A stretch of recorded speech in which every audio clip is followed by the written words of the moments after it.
Nah, di portal Jasa 40 ini itu ada beberapa cara atau beberapa metode untuk melakukan pembuatan dan juga pengiriman dokumen PEB. Yang pertama itu ada pengisian manual dari web. Jadi pengisian manual dari web itu maksudnya adalah ketika Bapak melakukan login portal, kemudian nanti memilih dokumen apa yang akan dibuat, dan dari situ nanti akan ada form-form nih, isian-isi yang harus diisi terkait kelengkapan dokumen PEB itu sendiri gitu. Jadi miriplah kalau misalnya dulu pernah punya modul PEB gitu ya yang lama, itu kan juga sama tuh, ada kolom-kolom yang harus diisi. Nah, di sini pun sama kayak gitu. Cuma nanti secara interface itu berbeda, akan lebih apa ya, lebih menarik gitu. Kita sajikan lebih menarik dalam hal interface-nya. Jadi nanti tinggal diisikan kolom-kolomnya sesuai dengan data atau barang yang akan dikirim gitu ya. Nanti setelah diisi nanti bisa disubmit seperti itu. Itu untuk metode yang pertama, yaitu pengisian manual dari Ini web. nih, gimana nih? Kemudian di sini Tapi ada gimana juga nih pengisian syaratnya? menggunakan Itu Excel untuk diupload. Nah, klik kenapa nih di sini yuk, ada ini ayo. Mau di zoom? metode Ini enggak pengisian yang menggunakan di Excel? atas Ini dilihatin tuh. kita sediakan Enggak untuk itu. Apanya? mengakomodir yang mana ketika Yang di bawah tadi. perusahaan atau Bapak dan Ini, Ibu sekalian itu memiliki Diklik. ininya. barang itu jumlah barang yang Iya. banyak gitu ya. Karena kalau misalnya diisi satu-satu melalui manual dari web itu mungkin akan memakan waktu yang cukup lama gitu dan merepotkan gitu. Terus biasanya perusahaan-perusahaan itu kan sudah punya apa ya, kayak semacam dataset gitu untuk di Excel bentuknya gitu ya, untuk barang-barang atau data-data, pokoknya informasi terkait barang yang akan diekspor gitu dan yang akan dibuat dokumen PIB-nya. Nah, nanti kita mengakomodir juga terkait pengisian menggunakan Excel. Nanti untuk Excel-nya, formatnya itu kita sudah ada, jadi nanti bisa dilakukan download Excel-nya dulu sebagai format atau base-nya tuh untuk melakukan pengisian Excel. Kemudian nanti perusahaan melakukan edit di Excel tersebut. Setelah itu nanti akan diupload lagi melalui portal Jasa 40 seperti itu. Nah, yang terakhir di sini ada host to host. Host to host itu apa? Host to host itu jadi kurang lebih mungkin simpelnya adalah perusahaan punya sistem sendiri gitu ya, aplikasi sendiri yang nantinya dia akan disambungkan atau dikoneksikan dengan portal Jasa 40. Jadi jalurnya itu sebenarnya sama. Ujungnya itu akan ke portal Jasa 40. Pengirimannya akan masuk ke Bea Cukai, tapi tidak melalui atau proses pembuatan dokumennya itu tidak melalui portal Jasa 40, melainkan portal atau aplikasi yang dibuat oleh perusahaan sendiri seperti itu. Jadi kayak eh, apa ya? Mungkin yang intinya tampilannya itu dari perusahaan nanti yang menyesuaikan gitu. Tinggal pengisian-pengisiannya aja seperti apa disesuaikan sama pengisian dokumen yang ada di portal. Nah, nanti ketika submit itu nanti akan masuk juga nih datanya ke portal Jasa 40 milik perusahaan seperti itu. Mas Ucup, Siap. saya boleh ngasih update ya. Ini Boleh, agak boleh. baru sebenarnya dari host to Mm-mm. host. Oh, siap. Jadi host to host itu benar seperti kata Mas Ucup, bahwa dia nanti perusahaan apa namanya, aplikasi perusahaan terintegrasi dengan servis kita bisa masuk ke portal. Nah, update terbarunya adalah tidak harus sekarang tidak harus melalui portal terlebih dahulu. Jadi host to host Bapak, Ibu sekalian, host to host ini dari sistem Bapak langsung ke sistem kami. Jadi nggak melalui portal lagi untuk melakukan pengiriman, untuk melakukan cek data. Jadi pekerjaan Bapak Ibu sekalian selesai di aplikasi Bapak sendiri. Kalau yang sebelumnya kan berarti ada 2 kali pekerjaan dari Bapak input di perusahaan sendiri, nanti harus diinput ulang di portal, atau nanti setelah dikirim harus mampir dulu ke portal, harus dicek baru dikirim ulang. Nah, nanti host to host juga mengakomodir update terbarunya langsung dari perusahaan Bapak ke sistem kami tanpa harus melalui portal. Seperti itu, Mas Ucup. Jadi akan mengurangi kos dari Bapak Ibu sekalian, terutama dalam waktu dan efisiensi pengerjaan laporan PEB ataupun impor dokumen lainnya. Itu update-nya, Mas Ucup. Siap, terima kasih Mas Fajri untuk update terkait host-hostnya. Oh ya, host-host ini kan tadi ya dijelaskan kalau sistem dari perusahaan terintegrasi dengan sistemnya BC gitu ya. Nah, Betul, Mas Yusuf. itu pengajuannya gimana tuh Mas Fajri? Kalau ada yang mau ngajuin host to host untuk diintegrasikan sistem perusahaannya tuh. Nah, oke. Yang pertama, tetap seperti pada umumnya, Bapak Ibu harus melakukan pendaftaran dulu di portal. Karena user ini akan menjadi token, Bapak Ibu sekalian bisa mengajukan host to host.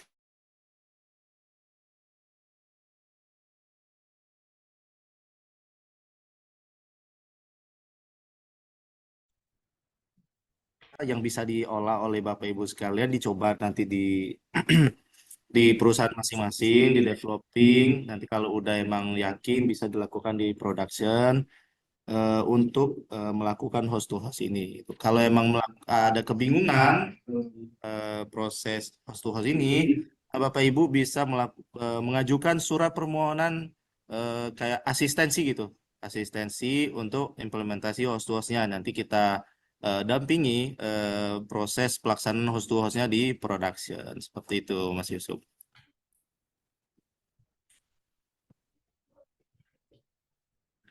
Baik, terima kasih Mas Fajri. Mungkin kita lanjutin aja ya ke yang metode kedua nih, atau pembuatan PB melalui portal INSW atau SSM gitu ya. Jadi SSM tuh apa ya namanya? Single submission gitu. Nah, jadi dari LNSW ini menyediakan metode pengiriman dokumen melalui portal mereka. Itu kenapa? Karena mereka akan memberikan apa ya namanya? Seperti percepatan pemeriksaan dokumen seperti itu. Jadi maksudnya tuh kan di LNSW itu kan diletakkan atau diberikan validasi-validasi terkait perizinan-perizinan barang seperti lartas dan segala macam gitu ya. Nah, untuk dalam hal nih barang ekspor yang akan diproses karantina itu kan perizinannya sebenarnya ada di LNSW nih. Nah, untuk mempersingkat waktu, jadi pemeriksaan itu akan langsung dilakukan kalau misalnya Bapak dan Ibu melakukan pengiriman dokumen ekspornya melalui portal INSW atau yang disebut SSM ekspor seperti itu. Jadi eh, tidak tidak menunggu selesai dulu periksa dari BC, nanti baru dilakukan pemeriksaan di karantina seperti itu. Jadi dalam hal proses pemeriksaannya, dokumennya ini ketika dikirim, sekali kirim, nanti dia akan masuk ke dua, ke karantina dan juga ke BC. Jadi proses pemeriksaannya tuh ibaratnya bisa dibilang mungkin kayak beriringan gitu untuk mempersingkat waktunya. Jadi tidak ada menunggu dulu untuk pemeriksaan baik dari sisi BC maupun dari sisi karantina seperti itu. Mungkin dari Mas Fajri ada tambahan untuk SSM ekspor ini? Cukup sepertinya Mas Yusuf. Cuman Mas Yusuf ada coba tanya nih. Ini bikin PEB harus pakai pihak ketiga atau bisa bikin sendiri ya para perusahaan eksporter ini? Gimana? Maaf nggak kedengeran Mas Fajri. Kurang. Yang bisa bikin PEB ini Mm-mm. apa aja sih? Atau harus pakai pihak ketiga ya? Bisa bikin sendiri nggak? Si Oh, eksporter. tentu, tentu bisa untuk membuat PEB ini tidak perlu pihak ketiga ketika Bapak dan Ibu tadi sudah memiliki NIB sebagai hak akses kepabeanan sebagai eksportir. Itu tadi satu.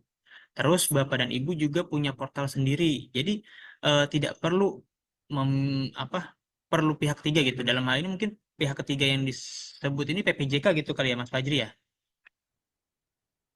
Iya, Ya, berarti berarti Mas Ucup nggak selalu harus ada PPJK ya. Tapi kalau betul. emang mau menguasakan ya kembali lagi ke perusahaan mau menguasakan atau tidak ke PPJK. Kembali ke administrasi mereka berarti ya.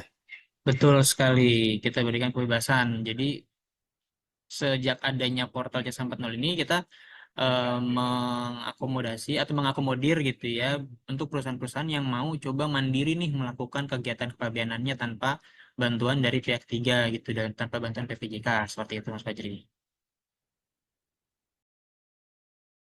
Ah, jelas cukup jelas Mas Yusuf. Terima kasih. Oke. Eh, dalam hal pembuatan PB ini kita tadi sudah jelaskan dari portal C140 ada 3 metode, manual dari web, host to host, kemudian menggunakan Excel, dan dari portal NSW juga sudah ada gitu ya. Kemudian kalau sudah disubmit nih, nah apa aja sih, hal-hal apa aja sih yang dilakukan validasi oleh sistem gitu ya? Mas Yusuf, Ya, eh, oh sebelum ya, kita lanjut ya, oke. sebelum kita lanjut, saya kembali mengingatkan kepada Bapak Ibu sekalian, jangan lupa follow Tasya Cesaker IG-nya ya. Ini coba saya lihat, wah pengikutnya nambah nih Mas Yusuf. Mungkin Bapak Ibu yang di sini nih yang ikut, yang mau follow Tasya Cesaker. Mungkin saya izin share screen ya, menyampaikan sedikit Tasya Cesaker ini seperti apa sih? Karena menurut saya ini Bapak Ibu harus ikut karena ini bermanfaat sekali untuk Bapak Ibu sekalian menerima informasi terkait C140 nih. Sebelum kita lanjut, saya coba share screen ya.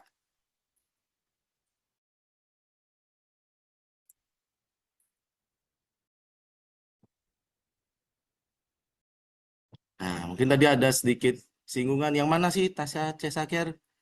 Sudah dikasih link kalau nggak salah sama admin dan pastikan yang ini ya Bapak Ibu sekalian ya. Bisa Bapak Ibu sekalian lihat tuh. Kita sudah intens membuat konten-konten sehingga Bapak Ibu sekalian lebih mudah memahami Ini dan 64. fitur-fitur tambahan apa, tips-tipsnya sehingga Bapak Ibu lebih mudah dan lebih aman lah dalam menggunakan C140. Terutama menghindari reject-reject mungkin ya Bapak Ibu ya. Jadi ataupun kayak kendala faktur atau segala macam menghindari terhambat. Di sini ada informasinya Bapak Ibu sekalian. Jangan lupa tetap di-follow Tasya CS akhirnya. Mungkin itu aja Mas Yusuf, karena ini sebuah media yang penting menurut saya untuk diketahui Bapak Ibu sekalian terkait update fungsi di portal C1 berkosong. Baik, kita kembali lagi Mas Yusuf ke materi.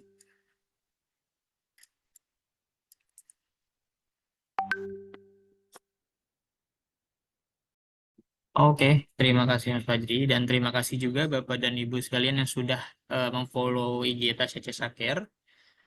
Kita lanjut. Nah, tadi kan kita sampai di pengiriman atau pembuatan dokumen. Setelah dokumen dibuat, kemudian dikirim, itu pasti akan dilakukan yang namanya validasi gitu ya terkait dokumen tersebut. Bener nggak nih, sesuai nggak nih dokumennya sama peraturan sama perizinan seperti itu. Nah, tadi sudah sempat saya singgung juga. Jadi, validasi itu akan dilakukan oleh Lembaga Nasional Single Window atau LNSW itu terkait dokumen larangan dan atau pembatasan gitu ya, dokumen-dokumen perizinan-perizinan yang di apa ya, dititipkan gitu ya oleh kementerian atau lembaga lain terkait peraturan atau prosedur-prosedur yang melindungi nih barang-barang yang akan dilakukan ekspor seperti itu. Jadi seperti ada dari karantina, dari kehutanan, pertanian seperti itu tuh nanti ada juga perizinan-perizinannya yang nanti akan diinputkan atau dilakukan validasi oleh pihak dari LNSW seperti itu. Nah, nanti setelah validasi terkait lartas itu dilakukan oleh LNSW dan dokumen Bapak sudah lolos itu ya, sudah oh berarti nih sesuai nih dianggap oleh sistem LNSW sesuai nih, boleh lanjut gitu. Nah, nanti akan ada lagi validasi di sistemnya C140. Nah, di sistem C140 ini akan dilakukan lagi nih validasi-validasi. Seperti contoh ada validasi terkait NPWP dan KSWP gitu ya. Biasanya tuh kadang suka ada tuh reject-reject seperti kayak KSWP tidak valid atau apa ya kayak bahasa Inggris saya lupa lagi waktu itu ya terkait PPN gitu ya kalau nggak salah. Wah, iya benar. Nah, Tax value gitu Pak Nah, Yusuf. itu juga tuh. Nah, kalau misalnya dapat reject seperti itu, bisa dikonfirmasi juga ke DJP gitu ya. Bener nggak nih, Pak, Bu, KSWP saya itu tidak valid gitu karena saya ketika ngirim dokumen ke Bea Cukai lewat portal Jasa 40 ini kok saya dapat reject ini ya kayak gitu. Jadi dipastikan dulu nih terkait eh, kewajiban pajaknya seperti itu. Kemudian ada juga kurs.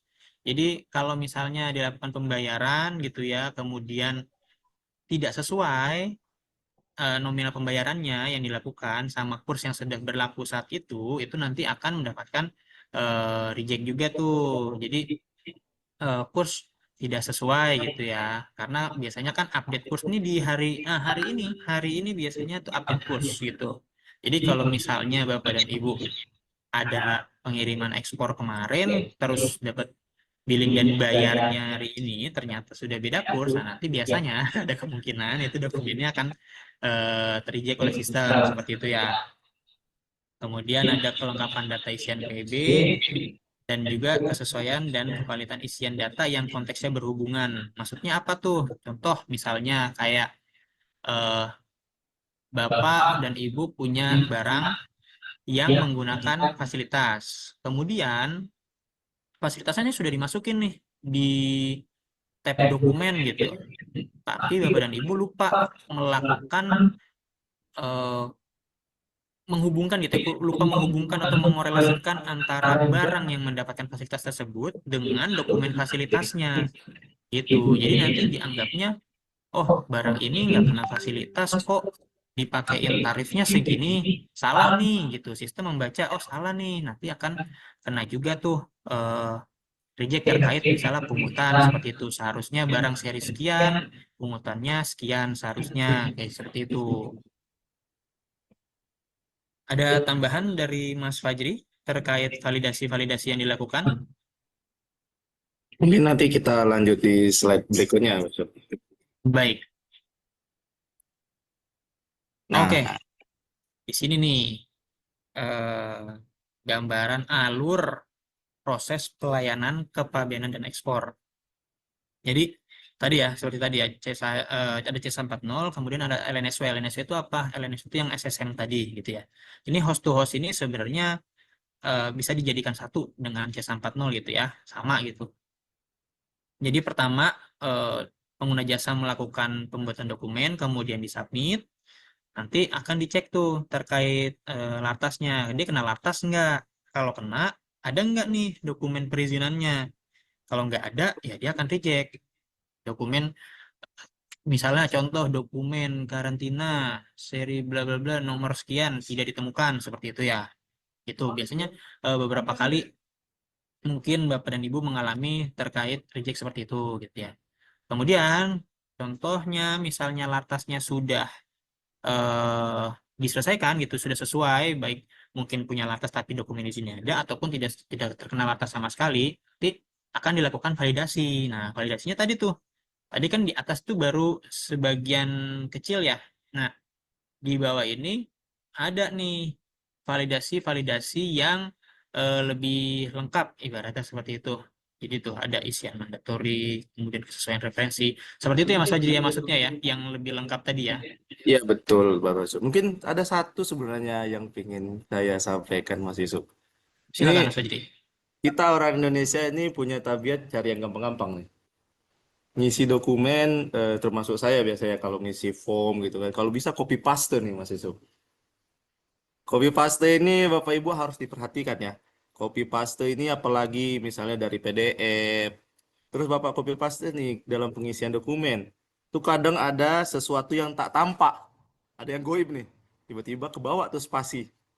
Kopinya kayak, wah kayaknya udah cuman teksnya doang. Tapi ketika copy dari PDF, copy dari mana lagi misalnya Excel, dari data Bapak Ibu sekalian, ketika dipaste, di form, ataupun dari PDF, Bapak copy misalnya pakai Excel. Nah, itu biasanya ada karakter-karakter goib yang nggak kelihatan, nggak kasat mata, terbawa ketika nginput. Ini yang biasanya bikin Bapak Ibu reject nih. Yang lartasnya nggak ketemu lah, yang nanti di reject kontennya nggak sesuai mandatorinya. Ketika dilakukan validasi kesesuaian data dia jadi nggak sesuai karena ada karakter goib ini tadi nih. Ada spasi yang tak tampak atau ada karakter enter atau karakter tab yang membuat Bapak Ibu reject sebenarnya Mas Ucup. Ini lumayan sering nih terjadi sebenarnya reject-reject seperti ini tanpa Bapak Ibu sadar. Mungkin sebagian ada yang oh iya gitu, ada yang merasa oh emang pernah saya lakuin gitu. Karena kita emang lumayan sering menemukan reject nih karena wah spasi nih di kontainer yang harusnya cuma huruf angka, di ujung ada spasi.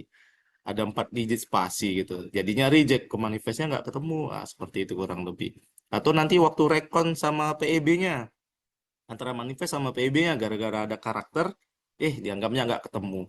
Seperti itulah Mas Yusuf. Sebenarnya ada tabiat kita yang termasuk saya nih sebenarnya Mas Yusuf suka copy paste. Cuman kadang lupa nih eh, bahwa copy paste ini bisa membawa karakter gaib. Gimana sih nanggulanginnya?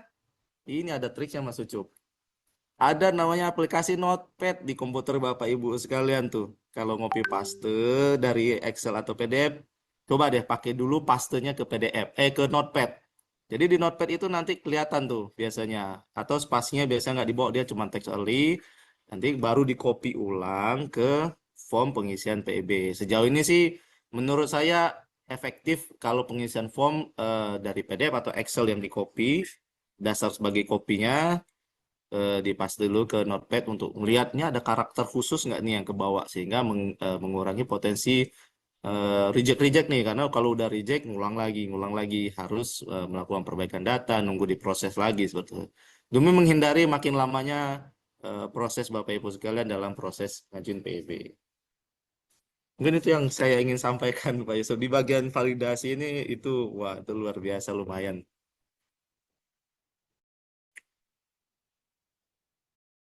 Jadi terakhir sampai mana Mas Yusuf ya? Validasi ya? Iya, Mas Fajri, betul. Dari validasi sekarang. Oke. Jadi saya coba lanjut ya. Terakhir validasi yang ada di materi di bawah poin-poin yang dilakukan validasi ya terutama sih sebenarnya yang paling sering menjadi eh, poinnya terjadi reject ya. Poinnya terjadi reject itu NPWP, kurs atau jenis ekspor ketika Bapak Ibu sekalian menggunakan fasilitas. Lalu Hmm, blokir iya, karena kan dari jangan lupa Bapak Ibu sekalian blokir. Setahu saya kalau ekspor itu ada kewajiban harus ada laporan kalau nggak salah ya ke BI. Karena kalau nggak ada laporan nanti Bapak Ibu berpotensi blokir sehingga saya nanti BI memberikan rekomendasi data blokir terkait perusahaan-perusahaan yang tidak melaporkan terkait devisa DHE kalau nggak salah ya terkait DHE. Jadi Bapak Ibu sekalian mohon diatensi terkait laporan itu juga agar terhindar dari salah satu penyebab blokir. Sejauh ini mungkin validasi itu sih yang dominan Bapak Ibu. Eh, Sejauh pengalaman kami itu sih yang sering dilaporkan, Pak saya reject, Raja reject, saya reject. Sejauh ini kurang lebih itu yang terjadi. Lalu di bagian billing ini seperti biasa di PEB itu ya ada pembayaran. Kalaupun tidak ada pembayaran nanti dia langsung lanjut ke penjaluran. Sesuai penjaluran ada hijau, ada merah. Hijau ya langsung NPE, kalau merah Bapak Ibu ya harus ke kantor pelayanan dulu nih. Pak, saya mau periksa barang karena jalur saya merah. Nanti diperiksa, sudah diperiksa, diputus oleh pemeriksa dokumen, baru terbitlah eh, NPE ya, nota penyelesaian ekspor. Nota pelayanan ekspor seperti itu. Nah, ini dia Mas Yusuf yang menurut saya juga harus diketahui Bapak Ibu nih. Bukan di bagian. Mungkin Bapak Ibu udah familiar dengan apa sih yang dibayar di PB. Dibayar PB itu ada tiga, biaya keluar, PPh ekspor, dana sawit. Tapi yang poin pentingnya adalah eh, atas pembayaran ini mempunyai dua instansi yang berbeda Bapak Ibu sekarang. Satu, biaya keluar PPh ekspor, bayarnya ke MPN nih. Satu lagi dana sawit bayarnya masuk ke BPDPKS. Jangan sampai salah alamat. Gimana sih cara bedain alamatnya? Ada di kode billingnya Bapak Ibu sekalian. Ini harus menjadi atensi kita bersama baik dari saya maupun Bapak Ibu sekalian self aware lah bersama-sama bahwa ketika biaya keluar dan PPh ekspor alamatnya ke MPN mengenalinya adalah di nomor billingnya diawali 64. Kalau Bapak ketemu ada dua pungutan ini dengan kode selain kepala 6, Ini jangan dibayarin dulu Bapak Ibu, nanti keburu kebayar, nanti jatuhnya malah nggak ada pelunasan antara ekspornya. Khawatirnya dianggap tidak ada pelunasan sehingga berkendala proses ekspornya. Sampai saat ini dan sampai ada ketentuan baru, biaya keluar dan PPh ekspor alamatnya pembayaran ke MPN, mengenali alamatnya ada di nomor billing yang kepalanya 6. Nah, yang satu lagi dana sawit atau leva ini pembayaran nanti kan masuk ke BPDPKS. Ada 3 bank yang saat ini setahu saya menerima pembayaran, ada Mandiri, BRI, dan BNI, Bank BUMN. Gimana sih mengenal alamat ini di billing saya? Nah, di nomor billing lagi, kodenya 99 di awalnya. Pastikan kodenya 99. Kalau Bapak Ibu ketemu selain billing 99 waktu mau bayar dana sawit, selain kode 99 di depannya, jangan dibayar dulu. Biar nggak ada pembayaran yang salah alamat gitu Bapak Ibu sekalian. Agar PIB-nya terhindar dari bermasalah.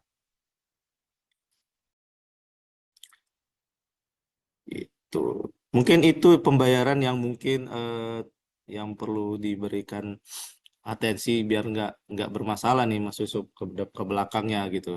Bukan ke belakang ya, ke depannya. Karena lumayan nih kalau karena hal yang kayak gini sampai berkendala kan sayang gitu. Karena ini berhubungan dengan duit. Duit mah mutarnya menjadi perhatian bagi semua orang ya kan Bapak Ibu sekalian.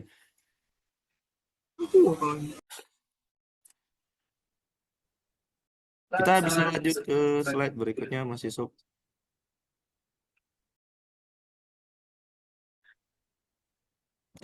Mohon maaf, mohon maaf. Hmm. Eh, Ketika ada pembayaran biaya keluar dan sawit di PEB Bapak, pastikan yang terbit 2 billing Bapak Ibu ya, bukan 1 billing. Karena antara sawit sama MPN itu memiliki billing masing-masing.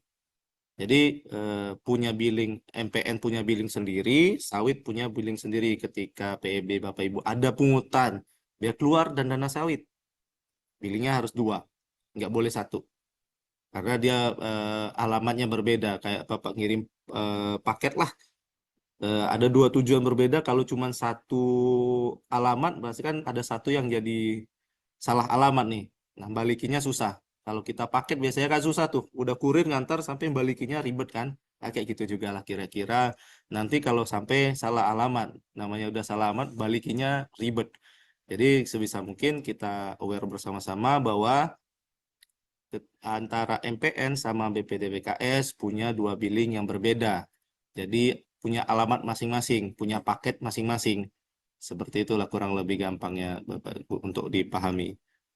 Mungkin bisa lanjut lagi Mas Yusuf kita. Oke, terima kasih Mas Fajri untuk penjelasannya. Baik, intinya pokoknya Bapak dan Ibu harus selalu aware terkait kode billing yang didapatkan gitu ya. Intinya bedanya tuh hanya di depannya tuh ada 6, kalau 6 itu punya BC, 9 berarti punyanya pungutan dana sawit gitu. Ya, betul. Oke. Nah, tadi kan kita sudah eh, melakukan pembuatan dokumen, kemudian sudah tahu juga nih apa aja nih yang divalidasi gitu kan. Kemudian udah dapat pungutan juga, terus gimana nih cara bayarnya gitu. Kita udah tahu semua nih dari proses awal sampai proses pembayaran. Karena biasanya setelah pembayaran kalau misalnya sudah valid itu nanti dokumen akan mendapatkan NPE gitu ya. Nah, biasanya nih ada dokumen-dokumen ekspor itu seringnya ketika sudah NPE akan dilakukan BCF atau pembetulan PEB gitu karena mungkin ada penyesuaian terkait data-data di PEB-nya tersebut gitu ya. Nah, gimana sih kalau misalnya mau melakukan BCF gitu kan? Nah, jadi BCF itu sama sama hampir mirip gitu, sama kayak ketika Bapak dan Ibu akan melakukan pembuatan dokumen. Jadi harus login dulu ke portal beacukai.go.id, kemudian login akunnya. Nah, nanti eh, di menu yang sama yaitu single core system, kemudian dokumen pabean, nanti tinggal dipilih aja dokumen mana yang ingin dilakukan perubahan atau pembetulan gitu ya. Nanti menu aksi akan ada submenu lagi perbaikan dokumen. Nanti akan kita coba perlihatkan di demo terkait portal gitu ya, nanti di belakang gitu. Jadi pada intinya pembetulan PIB itu dilakukan di mana? Di portal yang sama dengan pembuatan dokumen C140 seperti itu. Nah, ini nih terkait data-data apa saja yang bisa dilakukan pembetulan data pada PIB dan kondisi-kondisinya gitu ya. Jadi di sini ada yang pertama ada jenis barang, kemudian jumlah barang dan juga nomor peti kemas. Dari tiga elemen data ini itu kalau misalnya dia kondisinya itu umum, PIB umum gitu ya, itu jangka waktunya kapan nih bisa dilakukan perubahan? Yaitu sampai sebelum kontainer masuk ke kawasan pabean. Gitu ya. Kemudian untuk short shipment itu paling lama 30 hari sejak tanggal keberangkatan. Kemudian untuk yang komoditinya itu barang curah, itu paling lama 3 hari sejak tanggal keberangkatan. Seperti itu. Kemudian di sini ada juga untuk elemen data nama sarput, nomor voyage, flight, nomor nomor polisi ini ya, nopol. Betul, Kemudian nomor polisi. tanggal perkiraan ekspor. Itu untuk kondisinya dia short shipment terhadap keseluruhan barang ekspor itu sama ya kayak yang barang curah tadi di atas, paling lama 3 hari sejak tanggal keberangkatan gitu. Kemudian ini untuk elemen data seperti nama eksportir, identitas eksportir, kantor pabean, tempat pendaftaran, jenis ekspor, kategori ekspor, dan juga jenis fasilitas yang diterima. Itu untuk semua kondisi tidak dapat dilakukan pembetulan, hanya bisa dilakukan pembatalan seperti itu. Oke. Itu merujuk kemana tuh? Dasar hukumnya ada di sebelah kanan ya, di pasal 41 per Dirjen Bea dan Cukai per 7 BC 2019. Kemudian di sini ada juga perubahan terkait nilai FOB dan jenis valuta. Untuk PEB yang komoditasnya itu migas dan juga BBM, itu jangka waktu paling lamanya adalah 45 hari sejak tanggal PEB didaftarkan, sejak Nopen gitu ya. Dan untuk yang non migas itu maksimal di 30 hari terhitung sejak tanggal PB didaftarkan. Jadi perbedaannya untuk migas ada 45 hari maksimalnya dan untuk yang non migas itu 30 hari sejak tanggal pendaftaran gitu ya, tanggal PB didaftarkan. Nah, dan selain yang disebutkan di atas tadi, selain jenis barang, jumlah barang, nomor peti kemas dan lain-lain ini yang sudah ada di atas ini, dan untuk kondisi segala kondisi gitu ya, PB segala kondisi itu maksimal di 1 bulan atau 30 hari sejak nomor pendaftaran PB diterima. Seperti itu.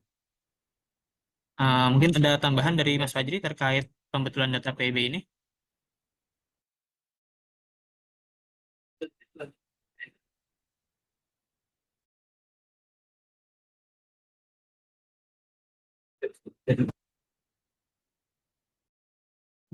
Sedikit tambahan mungkin Mas Yusuf, di aturan baru seingat saya sudah diakomodir perbaikan namanya perbaikan overtime. Jadi kan ini ada perbaikan yang 45 hari, 30 hari. Ada ketentuan bisa overtime melewati hari tersebut, tapi ada efek sampingnya. Bapak Ibu sekalian, ketika Bapak Ibu sekalian mengajukan lebih dari waktu yang ditentukan. Bapak Ibu sekalian, ketika ada ngajuin perbaikan di luar waktu yang ditentukan, maka Bapak Ibu sekalian akan kena yang namanya bisa kita sebut blokir sementara mungkin ya. Blokir sementara, Bapak nggak bisa ngajuin PEB ataupun perbaikan dokumen lainnya yang lain sampai waktu kalau nggak salah di aturan 5 hari ke depan atau sampai PEB yang overtime dilakukan pemutusan atas pengajuan perbaikannya. Seperti itu. Jadi ada ketentuan boleh nih overtime nih. Sebagian tuh boleh overtime, boleh lewat waktu ngajuinnya. Tapi ada konsekuensi sampai itu selesai, Bapak Ibu nggak boleh nih ngirim PEB ataupun perbaikan dokumen yang lainnya. Mungkin itu sedikit tambahan Mas Yusuf. Oke, Mas Fajri.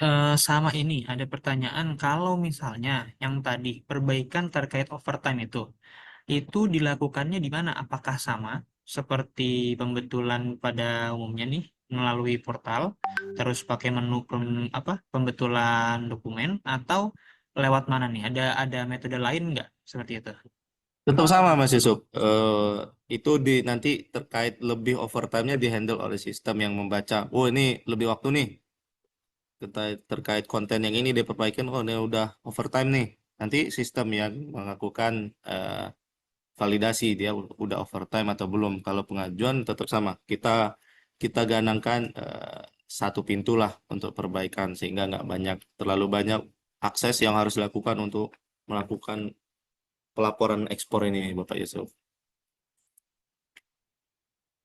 Baik, terima kasih Mas Fajri informasinya. Oke, mungkin kita lanjut ya. Nah, tadi sudah kita buat dokumen, sudah juga kita divalidasi, sudah juga kita disuruh bayar gitu. Terus sudah juga nih, kalau misalnya ada salah, kalian lakukan pembetulan gitu. Kita udah belajar juga. Nah, jadi di PB ini ada juga nih pemeriksaan fisiknya gitu ya. Atau dalam hal ini mendapatkan jalur merah. Nah, jalur merah ini eh, kenapa nih? Disebabkan oleh apa gitu ya? Jadi jalur merah ini biasanya disebabkan oleh komoditas atau pemeriksaan oleh sistem gitu ya, yang membaca nih terkait komoditas apa sih yang diekspor, kemudian profil perusahaannya seperti apa, kayak gitu. Jadi sudah by sistem yang nanti akan menentukan dokumen ini akan mendapat jalur apa, jalur merah atau jalur hijau seperti itu. Jadi ada nih dipilih secara selektif berdasarkan manajemen risiko seperti itu. Kemudian nanti ketika dokumen PB mendapatkan jalur merah, pasti tentunya akan dilakukan pemeriksaan fisik oleh petugas Bea dan Cukai. Nah, sebelum pemeriksaan fisik itu selesai dilakukan oleh petugas, maka PEB tersebut tidak akan mendapatkan NPE gitu ya. Respon NPE-nya tidak akan terbit nih sampai pemeriksa di lapangan yang melakukan pemeriksaan fisik sudah memutus, sudah selesai memeriksa gitu ya, sampai membuat laporan hasil pemeriksaan dan segala macam. Nanti baru setelah itu akan terbit respon NPE atas PEB tersebut. Kemudian pemeriksaan fisik oleh PEB itu bisa dilakukan di mana aja nih? Ada tiga tempat nih, ada di gudang eksportir, kemudian di kantor muat, dan tempat lain atas izin kepala kantor pabean gitu ya. Jadi dari tiga tempat itu bisa dilakukan pemeriksaan fisik oleh petugas bea dan cukai seperti itu.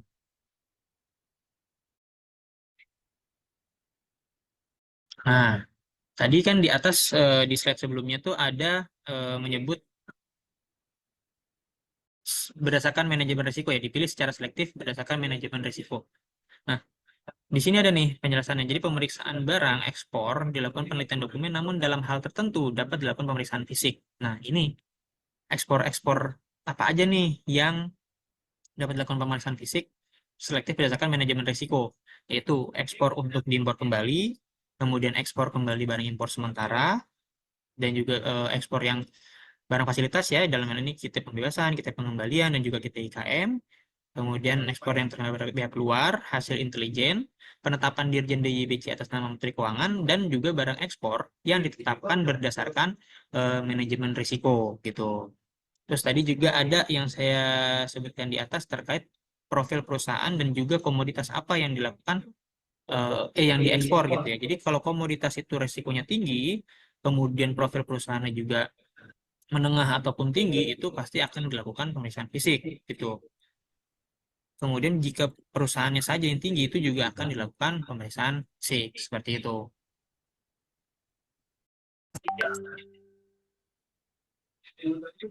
Nah, di sini ada peraturan-peraturan yang dapat dipelajari lebih lanjut terkait penjelasan-penjelasan yang tadi sudah saya dan Mas Fajri sampaikan di atas. Ada dua aturan yang bisa dipelajari. Ada PMK 155 garing PMK 04 garing 2022 tentang ketentuan kepabeanan di bidang ekspor, dan juga ada Perdirjen nomor Per 22 garing BC garing 2024 tentang pemberitahuan pabean ekspor seperti itu. Mungkin ada tambahan dari Mas Fajri terkait pemeriksaan fisik dan juga peraturan-peraturan ini? Sudah cukup lumayan sudah cukup luar biasa. Sudah luar biasa. Saya jadi paham dengan penjelasan Mas Yusuf. Alhamdulillah gitu ya. Semoga Bapak dan Ibu yang ingin mengikuti kelas ini juga bisa paham gitu ya dan bisa mempelajari lebih lanjut nih melalui peraturan-peraturan yang sudah kita sampaikan juga di sini gitu ya. Oke, terima kasih. Tasya juga sudah mengucapkan terima kasih. Setelah ini, setelah pemaparan PowerPoint ini, mungkin kita akan melakukan demonstrasi ya, Mas Fajri ya, terkait Siap, pembuatan dokumen ya. betul kita Oke. demokan. Biar nggak dari screenshot, kita coba demokan langsung aja Mas Yusuf.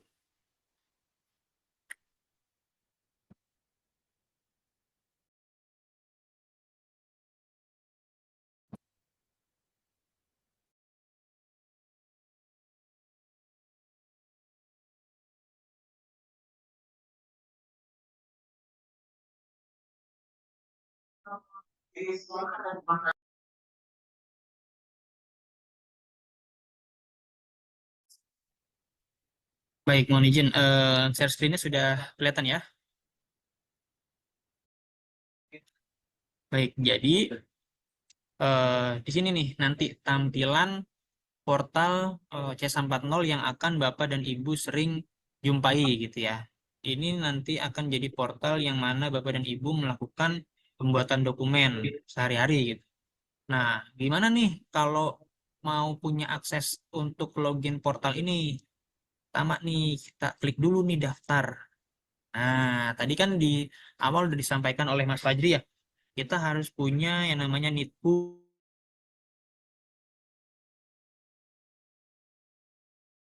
pendaftaran. Jadi, Bapak dan Ibu cukup memasukkan NITBU di sini.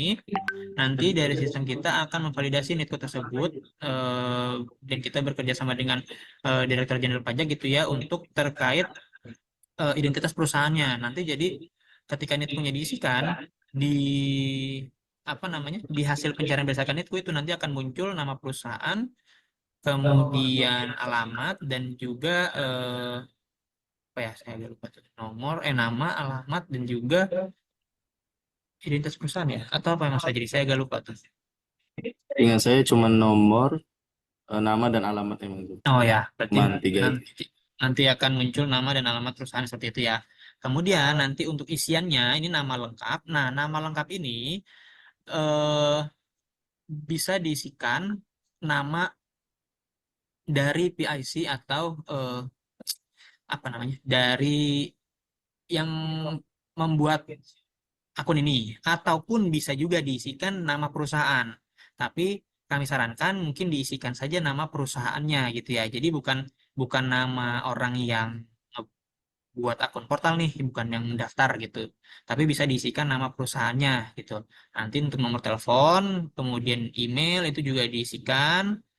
Nanti nama pengguna ini username, nanti yang akan digunakan untuk login, kemudian password dan konfirmasi password seperti itu. Nanti akan diisikan, kemudian klik daftar gitu ya. Nanti akan dikirimkan kode aktivasi ke email yang tadi nih, yang ada di sini nih. Nih, yang email yang diisikan di sini nanti akan mendapatkan kode aktivasi. Nah, nanti kode aktivasi itu diklik untuk mendaftarkan akun, untuk memverifikasi akun yang sudah didaftarkan. Setelah itu, setelah diklik aktivasi, nanti baru akunnya bisa digunakan untuk login. Nanti kalau sudah ada passwordnya, kemudian klik login. Nah, gini Mas Ucup, Siap. saya ada satu poin itu yang mungkin ini baru sebenarnya baru. Eh, waktu pendaftaran, ini catatan buat Bapak Ibu ya, terutama kalau bisa eh, dilakukan email waktu daftar NIB sama waktu daftar portal itu usahakan gunakan email kantor. Jadi email yang memang email kantor, bukan email personal orang-orang tertentu. Misal Bapak nyuruh stafnya, tolong daftarin portal gitu. Karena stafnya nggak menerima email kantor, stafnya daftar pakai email dia sendiri. Nanti kemudian hari ketika sudah stafnya bergeser ke unit lain, misalnya diputar lah gitu kan, dilakukan rolling atau perihal lain, email ini nanti aksesnya susah nih, karena dia adalah email pribadi orang-orang tertentu gitu. Dan ini dialami oleh beberapa orang gitu, Mas Yusuf. Ketika udah email pribadi ini nggak bisa diakses, kebingungan nih perusahaan nih, wah kita gimana nih portal nggak bisa nih, apalagi udah waktunya harus reset password, atau yang guna sebelum ternyata pernah sempat salah password akhirnya keblokir, emailnya ternyata email pribadi. Makanya atensi kita, silakan Bapak Ibu sekalian, anjuran ya, sebisa mungkin seharusnya dan sepatutnya pakai email kantor, jangan email pribadi biar nggak sulit ke depannya kalau ternyata ada perputaran personal, sehingga email personal nggak terpaku dengan email personal tertentu seperti itu. Dan nanti yang nantinya juga ke depannya akan kita validasi nih pendaftaran portal ini, emailnya itu harus sama antara pendaftaran sama dengan yang di NIB. Maka dari itu eh, seharusnya dan sepatutnya daftarlah pakai email perusahaan, jangan pakai email pribadi seperti itu. Mungkin itu tambahannya Mas Yusuf, karena ini lumayan menjadi laporan yang dominan ya. Perusahaan-perusahaan itu, Pak, tolong kita mau ganti email gimana ya? Kita mau ganti email gimana? Emailnya orangnya udah pindah, udah nggak bisa diakses. Seperti itu. Dan lumayan namanya email, sesuatu yang kredensial, karena seperti yang dijelaskan Mas Yusuf tadi, aktivasinya ada di sana, reset passwordnya ada di sana. Jadi ini suatu data yang penting gitu, karena akses portal ada di sana, ujung tanduknya lah saya bilang ya. Ada email itu berarti ada akses untuk ngerubah akun user seperti itu. Dan kalaupun mau merubah, ya namanya ngerubah data yang data penting ini, maka ada administrasi detail yang harus dilakukan, dari melakukan ngajuin surat permohonan, di surat permohonannya ada surat kuasa, ada tanda tangan dari direksi, emang menyatakan bahwa ini emang perusahaanku, memang aku minta, dan kondisinya karena bla bla bla seperti itu, sehingga dinilai bahwa ini bisa terkategori boleh dilakukan perubahan datanya. Jadi ya biar ke belakangnya nggak ribet, Bapak Ibu sekalian, dalam administrasi akun portalnya masing-masing. Nah ini sehingga saya sudah ada kontennya nih di Tasya. Makanya Bapak Ibu sekalian jangan lupa follow Tasya Cesaker. Banyak konten-konten seperti yang kita jelaskan, saya dan Mas Yusuf jelaskan, sudah ada dituangkan di sana seperti itu. Jadi momennya nggak perlu nunggu ada open class buat bisa mengetahui hal ini, Bapak Ibu. Kumpul aja Mas Yusuf, demo aplikasinya. Baik, terima kasih Mas Fajri atas atensinya. Ya, betul tuh informasi yang tadi disampaikan Mas Fajri ya, karena saya juga beberapa kali ketemu tuh case-case yang, wah, PIC-nya sudah resign, Pak. Wah, PIC-nya sudah cabut dari perusahaan, Pak. Terus kita mau akses portalnya, dia yang tahu, dia yang daftar, tapi pakai email dia. Betul. Nanti kita gimana nih, gitu kan? Nah, jadi maka dari itu kami sarankan ketika melakukan pendaftaran, sebisa mungkin email yang didaftarkan itu adalah email kantor. Jadi yang punya aksesnya ya nanti semua intinya dari pegawai kantor gitu ya. Jadi tidak perlu dilakukan perubahan-perubahan gitu. Nanti kalau misalnya pun memang sudah terlanjur gitu ya melakukan pendaftaran menggunakan email pribadi, dan mau dilakukan perubahan ke email kantor, itu bisa seperti yang tadi disampaikan Mas Fajri, butuh surat permohonan, kemudian eh, legalitas perusahaan seperti itu ya. Nanti bisa disampaikan melalui tiket di Cesaker gitu terkait perubahannya. Nanti akan dilakukan pengecekan oleh petugas kami dari tim IKC gitu ya terkait perubahan datanya. Nanti akan disesuaikan untuk email pendaftaran atau email perusahaan yang didaftarkan di C140 seperti itu. Jadi bisa melakukan pengajuan perubahan data, perubahan email pendaftaran akun portal C140 melalui Cesaker dengan melampirkan tadi surat permohonan, terus dijelaskan juga kayak kenapa nih alasannya melakukan perubahan email. Kemudian di surat permohonannya itu juga dituliskan data lamanya apa dan data barunya apa. Karena kalau nanti tidak sesuai, kita juga tidak bisa melakukan perubahan gitu. Kan validasi kita kan dari, oh iya ini terdaftarnya atas ini nih, berarti benar nih si perusahaan ini yang punya gitu ya. Tuh, jadi intinya kalau mau dilakukan perubahan bisa mengajukan tiket melalui Cesaker dengan melampirkan permohonan dan legalitas perusahaan seperti yang tadi saya sampaikan, gitu ya. Kemudian, oh ya, tadi saya lupa juga. Jadi, untuk login portal C340 ini, itu akan menggunakan MFA atau multi factor authentication ya. Nah, gitu. Multi-factor applications. Ya, jadi itu menggunakan aplikasi pihak ketiga seperti mungkin Google Authenticator ataupun Microsoft Authenticator. Jadi nanti ketika pengguna jasa atau Bapak dan Ibu sekalian akan mengakses akun untuk pertama kali gitu ya, itu nanti ketika login akan muncul tampilan seperti QR code gitu yang harus di-scan atau harus didaftarkan gitu.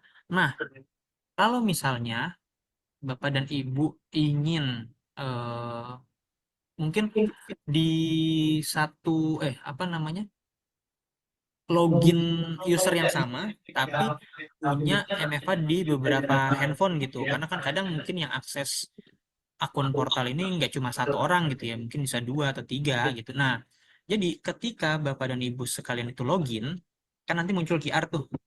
Nah, tiga orang yang akan mengakses portal ini atau tiga orang yang diberikan wewenang untuk melakukan akses pada portal ini itu harus menyiapkan tuh tiga-tiganya handphonenya harus menyiapkan aplikasi autentikatornya kemudian di scan secara bersamaan gitu. Nah, nanti apa namanya itu nanti akan tersimpan ke beberapa handphone itu gitu. Jadi nanti untuk supaya nggak perlu tuker-tukeran handphone gitu ya. Daripada nanti wah saya mau login tapi dia lagi libur atau lagi cuti handphonenya di dia bingung lagi gitu kan. Pokoknya kalau urusannya udah pribadi ini agak-agak ribet gitu kan takutnya malah menyusahkan jadi ya udah eh, langsung aja scan barengan tuh. Nah, nanti jadi masing-masing punya autentikasi yang sama seperti itu untuk bisa mengakses portal Jasa 40. Oke, nanti setelah memasukkan MFA akan muncul tampilan seperti ini nih home-nya nih. Home-nya. Nah, untuk mengakses atau untuk membuat dokumen itu ada di sebelah kiri sini nih. Di sebelah kiri sini deketin aja, diarahkan aja kursornya ke sebelah kiri. Nanti pilih yang single core system. Pilih single core system, kemudian dokumen kepabean. Nah, nanti ketika diklik dokumen kepabean akan muncul halaman daftar dokumen. Gitu ya. Daftar dokumen nih. Nah, gimana Pak cara mau buat dokumennya? Kalau mau buat dokumen di sini, klik dokumen baru, kemudian pilih entitasnya. Nah, biasanya kadang ada case nih, apa namanya, belum ada entitasnya kayak gitu ya. Itu yang pasti pertama pastiin dulu tuh NIB yang Bapak dapat tadi tuh udah sesuai belum? Maksudnya sudah diberikan hak akses belum? Karena ada beberapa kali case yang kami temukan itu kiriman data NIB dari OSS itu menyatakan bahwa perusahaannya itu belum memiliki atau belum diberikan akses sebagai mau sebagai eksportir maupun sebagai importir gitu. Jadi itu tuh hal yang pertama yang harus dipastikan terlebih dahulu. Karena kalau misalnya belum diberikan akses nanti nggak akan muncul nih entitasnya kayak gitu kan. Nanti eh, kalau sudah sesuai memang sudah diberikan hak akses sebagai eksportir nanti akan muncul di entitas. Tinggal dipilih aja eksportir. Kemudian jenis dokumennya apa? Nah, ada dua nih. PC30 atau PIB normal, kemudian kemudian PKBE atau yang untuk barang konsolidasi kayak gitu ya. Ini kita ambil contoh di BC30. Kita klik OK. Nah, nanti akan muncul nih isian-isian datanya yang tadi seperti di awal sudah saya sampaikan gitu ya. Kolom-kolom atau form PEB yang mesti diisikan seperti itu. Jadi tinggal diisiin aja nih semuanya nih apa namanya isiannya yang diminta gitu ya. Contoh, misal view ID TPP. Tuh, nanti akan muncul nih otomatis pelabuhan ekspornya di mana, kantor pabean kantor pabean ekspornya akan langsung otomatis terisi gitu ya. Jenis ekspor, kategori, ya diisikan aja mau migas atau non migas gitu ya. Nah, ini kalau misalnya konteksnya barang kiriman. Kalau barang kiriman bisa diisi yang ini. Kalau misalnya bukan, nah ini kan udah salah nih, terlanjur. Duh, kok cuman barang ekspor barang kiriman doang? Tadi perasaan ada yang bukan barang kiriman. Nah, itu diklik dulu nih X-nya. Set. Nah, gitu. Hilang kan? Hilang kita munculin lagi. Begitu. Nah, nanti tinggal dipilih bukan ekspor barang kiriman gitu ya. Nah, di sini nanti ada juga nih curah atau bukan. Curah misalnya. Wah, kok curah? Non curahnya hilang. Kita X lagi. Set. Nah, tinggal pilih non curah seperti itu. Kita klik selanjutnya. Gitu kan? Nah, tinggal di sini kita masuk ke tab entitas seperti biasa. Tinggal diisikan saja yang warnanya merah-merah itu berarti mandatory. Jadi apa ya namanya? Wajib diisi gitu ya. Nih, bisa diisikan salah apa? Orangan, UMKM deh gitu misalnya. Namanya apa? Penerimanya? Saya aja deh. Tangerang. Kok penerimanya Tangerang? Masa ekspor penerimanya Tangerang? Luar negeri dong. Amerika Serikat. Asik. Negara US. Salah sih. US. Sih, itu kan. United cari United. United. Oh, United States nih US. Nah, ini gitu ya, tinggal diisikan aja. Kemudian salin data penerima nih, kalau misalnya pembelinya sama penerimanya sama gitu. Kalau berbeda, baru tinggal diisikan eh, apa namanya? Tinggal diisikan sesuai dengan nama identitas pembelinya gitu ya. Kemudian nih, pihak yang melakukan konsolidasi. Di sini ada isian pihak yang melakukan konsolidasi. Ini tuh sebenarnya apa sih? Di sini ada penjelasannya nih yang ada bulatan kecil tanda tanya itu bisa diklik. Nanti ada keterangan di sini. Diisi sesuai dengan jenis identitas yang valid. Alamat konsolidasi adalah alamat lengkap dan jelas tempat dilakukannya konsolidasi barang ekspor. Jadi kalau misalnya di sini ada konsolidasi ini bisa diisikan juga di sini gitu. Sebagai apa nih? Sebagai konsolidator kah? Sebagai eksportir yang melakukan sendiri konsolidasi atau yang eksportir dalam satu kelompok perusahaan seperti itu ya. Kemudian di sini kalau misalnya ada pemilik barang, pemilik barangnya lebih dari satu gitu ya misalnya. Nah, ini bisa ditambah nih di sini nih. Di sini NPWP 16 digit ya. Itu tidak bisa diisikan di kolom NPWP-nya, tapi diisikan saja di NITKU-nya karena nanti akan otomatis terisi untuk NPWP 16 digitnya seperti itu ya. Kemudian selanjutnya dan pastikan nanti di apa di tulisan tabnya nih tab header entitas dokumen ini kita yang di atasnya kita sebut tab gitu ya. Nah, itu sudah berwarna hijau. Itu tandanya berarti datanya sudah benar dan sesuai gitu, sudah lengkap gitu. Kemudian dokumen nih. Nah, di dokumen ini ada keterangan atau pemberitahuan. Untuk dokumen BC30 wajib mencantumkan dokumen invoice dan packing list.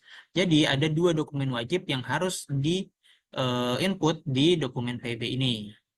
Tapi di luar invoice dan packing list, jika ada dokumen fasilitas atau dokumen perizinan seperti itu bisa ditambahkan juga di kolom dokumen lampiran ini gitu.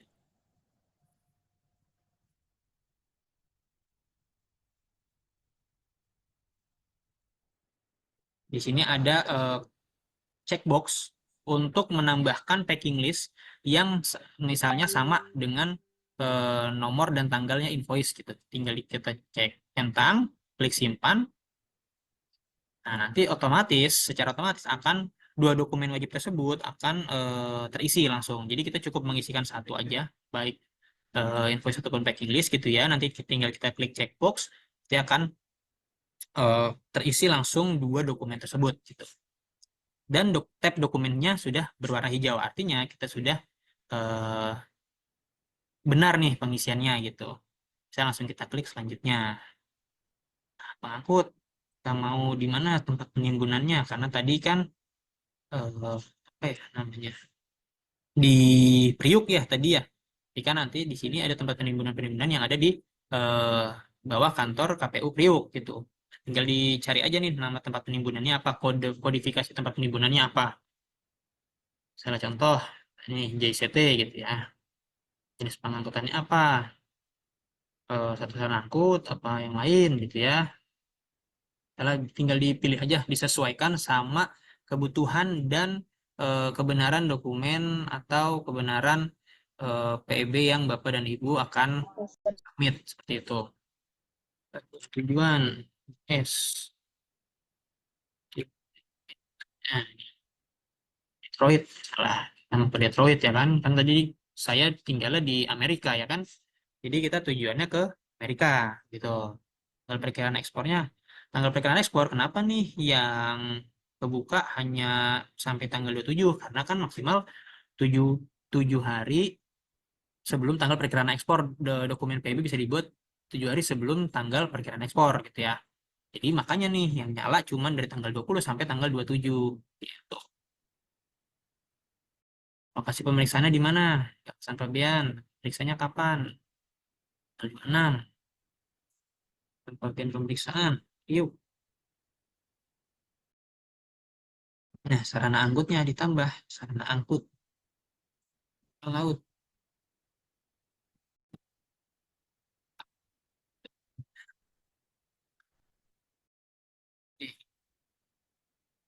Simpan. Oke. Tab pengangkutnya sudah berwarna hijau. Tinggal kita klik selanjutnya. Nah, di sini untuk tab kemasan dan peti kemas. Tab kemasan dan peti kemas itu yang wajib diisi itu hanya data kemasan saja. Peti kemas tidak wajib. Tapi jika ada peti kemas, maka peti kemasnya diisikan atau ditambahkan. Seperti itu ya. Nah, satu jenis drum steel bronze simpan. Oke. Ketika kemasannya sudah terisi, maka tab kemasan dan peti kemas akan berwarna hijau. Toh, misalnya kita hapus, kan berwarna merah lagi tuh. Misalnya kita tambahnya ke peti kemas. Ukurannya yang 10, Smoothen FCL, tipe Red Track. Nah, ketika peti kemas yang diisikan, tabnya tidak berubah berwarna hijau. Kenapa? Karena yang wajib diisi adalah data kemasan. Jadi sebelum data kemasannya terisi, tabnya tidak akan berwarna hijau gitu ya. Tidak akan valid gitu dokumen PB-nya nanti tidak bisa disubmit gitu. Jadi yang harus dipastikan adalah kemasannya sudah terisi.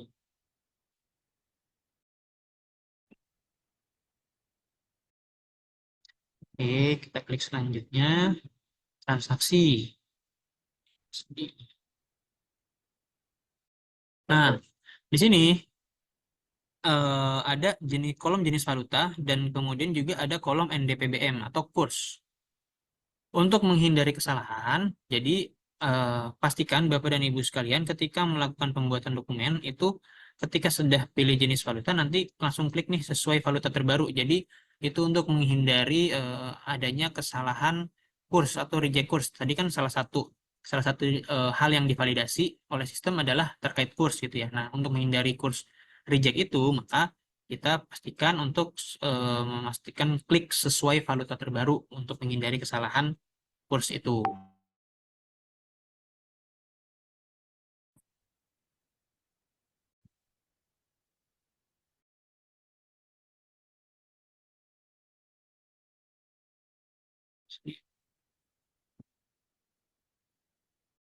Asuransinya luar negeri atau dalam negeri tinggal dipilih saja kan, disesuaikan saja.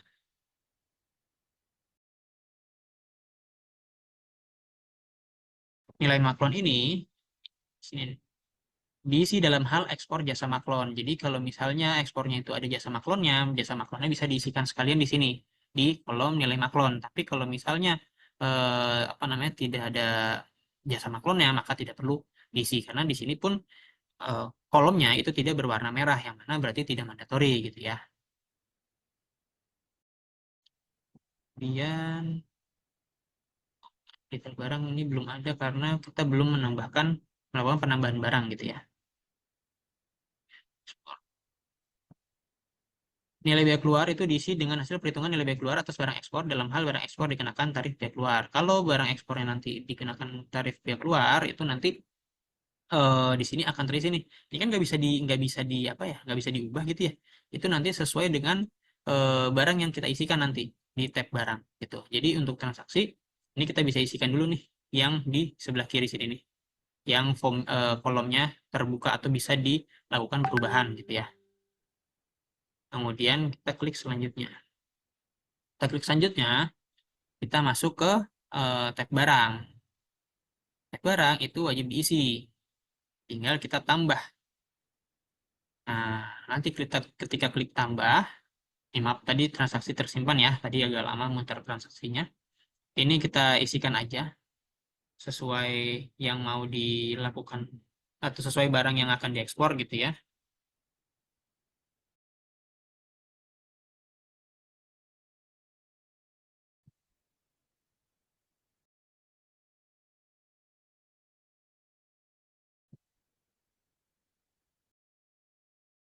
Pokoknya kalau misalnya menemukan ada apa namanya eh, bulatan-bulatan yang ada isinya tanda tanya itu bisa diklik. Kalau misalnya nggak tahu nih itu sebenarnya kolom apa sih gitu, itu bisa diklik nanti akan muncul pemberitahuan atau informasi terkait kolom tersebut seperti jumlah dan satuan barang ini gitu. Isi dengan jumlah barang yang diekspor. Satuan barang yang digunakan harus memperhatikan jenis satuan barang yang telah ditetapkan dalam keputusan Menteri Keuangan seperti itu dan sebagainya gitu ya.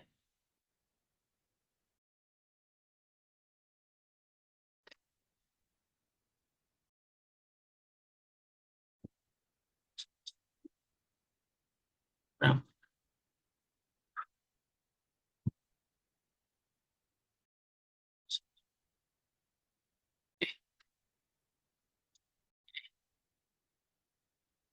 disimpan.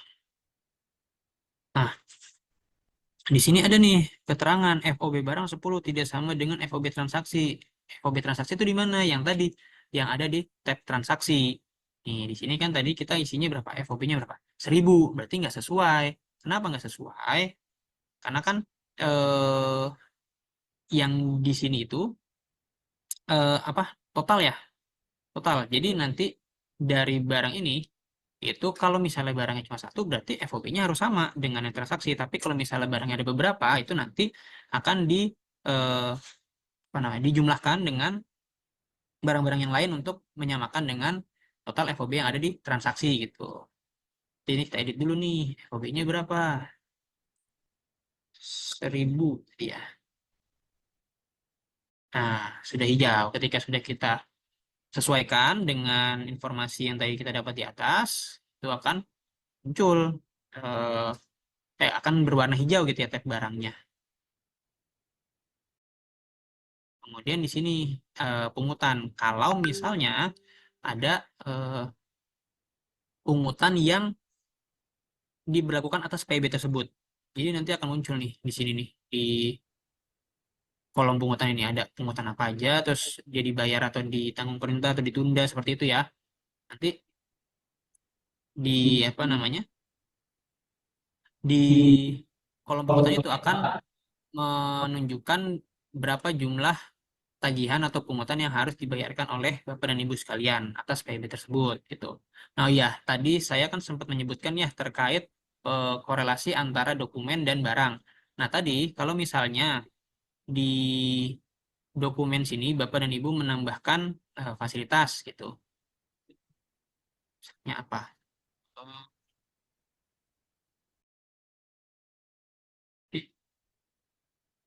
Misalnya kita IKM gitu ya.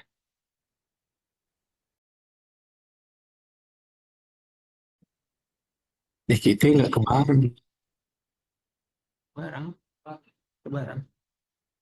Nah, kita isikan nih, korelasikan tadi nih. Jadi di sini akan muncul nih barang fasilitas yang mana yang dikenakan atau yang menggunakan dokumen fasilitas ini gitu. Bisa ditambah, kita klik aja, simpan, tersimpan gitu. Nah, itu tuh yang jangan lupa untuk dilakukan karena nanti takutnya kalau misalnya tidak dihubungkan antara barang dan dokumennya nanti akan tidak terbaca gitu ya. Ini saya pakai fasilitas, tapi kok nggak ada keterangan dokumennya yang mana kayak gitu. Jadi udah nanti ke pungutan, karena pungutan tidak ada, berarti tidak tidak muncul gitu ya. Kita langsung ke pernyataan. Empat. Nah, ini tekstur. Nah, kan berwarna hijau seperti itu. Ini tinggal dikirim aja. Kalau misalnya sudah sesuai semua, gitu ya. Terus, oh ya, tadi saya juga sempat menjelaskan terkait upload Excel, gitu kan. Nah, ini adalah contoh pengajuan melalui portal C140 yang pengisiannya melalui web gitu ya, web yang kita sebut web portal C140 itu ini portal gitu. Kalau misalnya Bapak dan Ibu mau menggunakan Excel itu jadi ini tadi seperti yang sudah saya praktekkan sebelumnya, Bapak dan Ibu mengisikan dulu nih untuk jadi dasarnya formatnya nanti yang ketika Bapak dan Ibu sekalian tadi kan ini aju yang ini ya. Jadi di sini ada aksi, di sini bisa diunduh Excelnya. Nah, ketika berhasil unduh Excel, dibuka. Kelihatan nggak share screen-nya?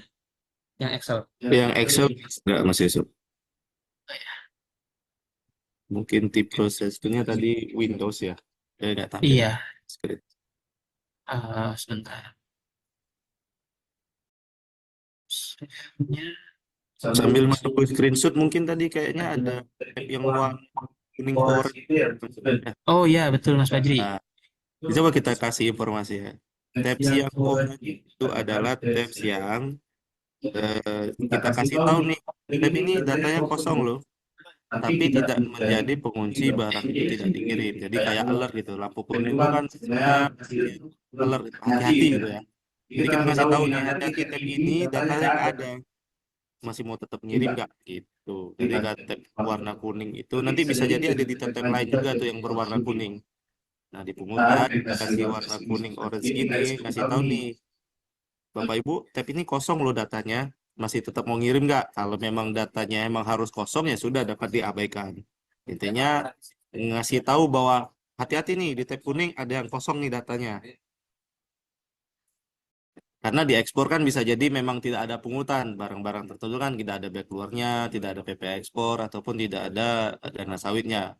Jadi bisa jadi data situ emang kosong. Tapi kita sebagai pemilik aplikasi ngasih tahu nih sebelum Bapak ngirim, Bapak Ibu ngirim nih, Bapak Ibu nih kosong nih di bagian pungutan, yakin nggak? Kalau nggak yakin ya monggo dicek ulang gitu. Berarti ada yang pengisiannya yang kurang tepat.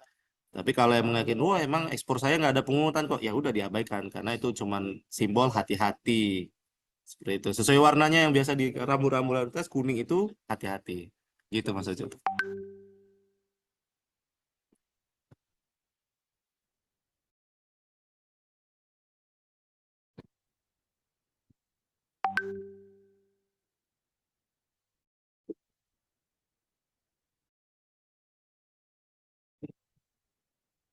Mas Yusuf mau share screen Excel ya?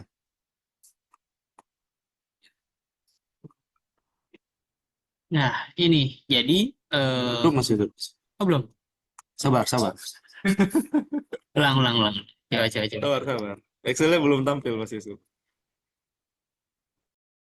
Ya. Nah, oke gas. Nah, jadi tadi kan eh, tab-tab tadi tuh, tab header, entitas, dokumen, pengangkut kan tadi sudah kita isikan ya untuk PIB-nya gitu. Kemudian tadi kan sudah saya praktekkan yang terkait untuk unduh Excel. Kenapa sih unduh Excel gitu dan kenapa harus diisikan? Karena itu untuk jadi dasar pengisiannya nanti berikutnya. Karena takutnya kalau misalnya masih kosongan, benar-benar kosong, takutnya Bapak dan Ibu bingung nih, ini diisi apa sih? Ini diisi apa? Seperti itu. Nah, ketika sudah diisikan, misal contoh kan yang banyak tuh biasanya barang tuh ya. Nah, di barang itu makanya kita minta untuk isi satu atau dua barang gitu. Nanti untuk dasar pengisian di tag barang ini gitu. Jadi nanti Excel ini akan berupa seperti ini nih, header, kemudian entitas sama per tab-tab juga gitu. Ada dokumen, kemudian pengangkut, kemasan, kontainer, barang, barang tarif seperti itu. Nah, nanti inilah yang akan Bapak dan Ibu isikan sebelum dilakukan upload ke C140 gitu. Jadi data barangnya misalnya ada banyak nih, misalnya ada 20 atau 30 gitu ya. Nanti diisi aja di sini. Nomor ajunya disamakan gitu ya, seri barangnya diurutkan 1 2 3 4 sampai 20 gitu sampai 30. Tinggal diisi aja detail-detailnya seperti HS, kode barang, uraian dan segala macamnya. Itu setelah nanti berhasil semua diisikan atau sudah selesai diisikan, di save Excel-nya. Nah, nanti eh, setelah itu kembali lagi nih ke portal. Sama share screen ya. Harusnya screen. Ini aja nah. Nah, kembali lagi ke portal C340, kemudian pilih yang utilitas. Pilih utilitas, kemudian upload Excel. Nah, di sini ada nih. Klik Need to dalam hal dokumen sudah berlaku NPWP 16 digit. Karena sekarang sudah berlaku NPWP 16 digit, maka ini kita checklist gitu ya. Kemudian kita klik upload Excel. Nah, nanti tinggal dipilih tuh data Excel yang mana yang mau di di sini di upload gitu. Salah. Ini. Nah, tadi misalnya contoh ini gitu ya. Nanti tinggal di open. Setelah itu, nah, file telah dikirim. Nanti akan di sini masuk nih di nomor aju yang sesuai yang ada di Excel itu. Nanti tinggal dilihat aja datanya di eh, isian di salah tab barang gitu ya, yang tadi diedit gitu ya.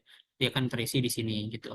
Kemudian setelah melakukan pengisian Excel itu, jangan lupa untuk mengklik generate pungutan karena takutnya ada kesalahan gitu ya atau terkait pungutan gitu, makanya kita sediakan nih tombol untuk generate pungutan supaya untuk menghindari kesalahan terkait pungutan gitu.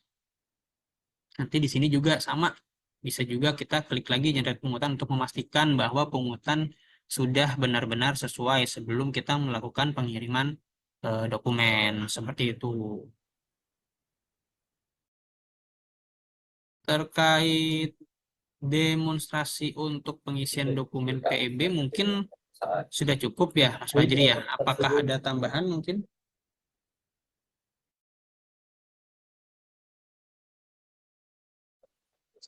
Kalau demo pengisian sepertinya menurut saya sudah cukup jelas, saya pun mengerti mendengar apa yang Mas Yusuf sampaikan.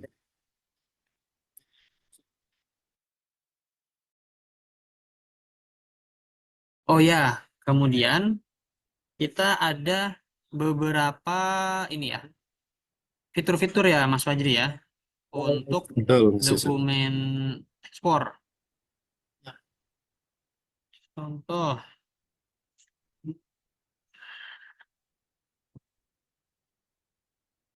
kita cari dokumen ekspor yang sudah dapat nopen ya Bapak Ibu ya.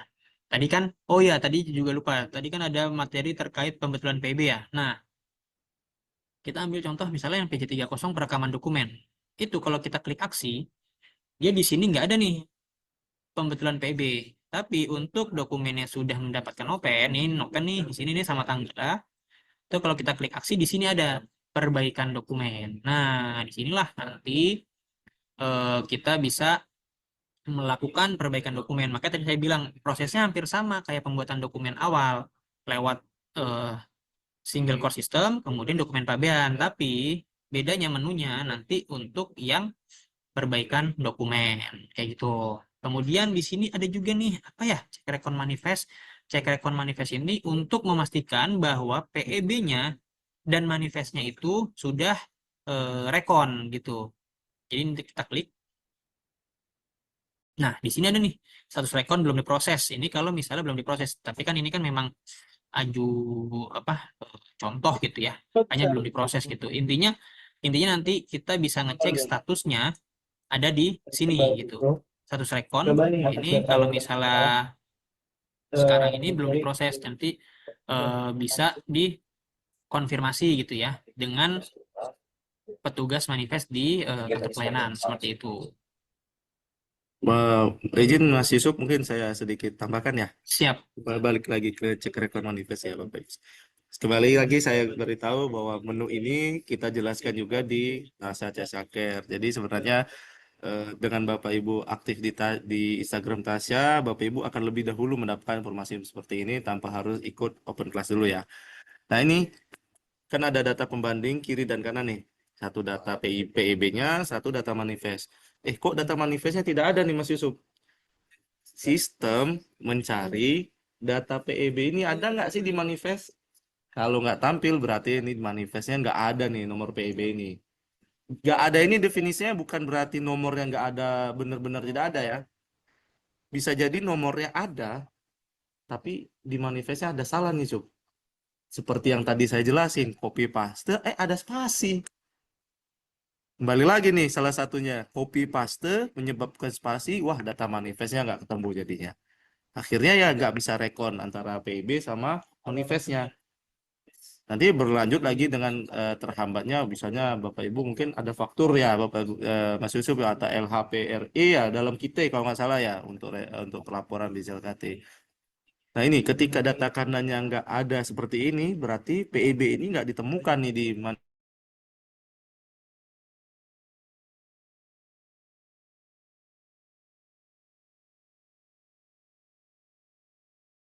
si atau kode dokumennya salah. Misal nopernya benar, tanggalnya benar, kantornya benar, eh ternyata kode dokumennya malah dibikin BC33, padahal ini PEB. Atau malah nyasar ke FTZ, padahal ini PEB harusnya BC30. Nah itu terjadi sebenarnya Bapak Ibu sekalian. Bahwa data di manifestnya bisa jadi yang salah, sehingga pas PEB-nya mencari ke manifest, nggak ketemu nih. Makanya akhirnya nggak rekon-rekon nih, itu yang pertama. Yang kedua, anggaplah data benar nih, data manifest di kanan muncul. Nanti kita sediakan pembanding antara data PEB sama manifest. Definisi rekon itu adalah pertama, namanya sama, mirip. Yang kedua, data kontainer atau kemasannya sama antara PEB sama manifest. Yang ketiga, itu data terkait berat kotornya antara PIB sama manifest sama. Kalau komponen data ini enggak terpenuhi salah satu saja antara PIB sama manifest, PIB manifest nggak akan rekon nih Mas Yusuf. Mau data kirinya ada, kanannya ada, kalau dua-dua ada komponen yang tidak sama antara PIB sama manifest tadi, itu status bawah akan terus menjadi belum diproses. Mau ditunggu seberapa lama pun kalau nggak ada perubahan untuk memperbaiki data, ya udah itu akan terus menjadi belum diproses. Belum diproses itu maksudnya bukan sistem nggak memproses ya, sistem memproses nih, membandingkan PIB sama manifest nih, tapi selalu nggak match. Akhirnya ya udah nggak direkon, setiap mau kan rekon nggak direkon karena datanya salah.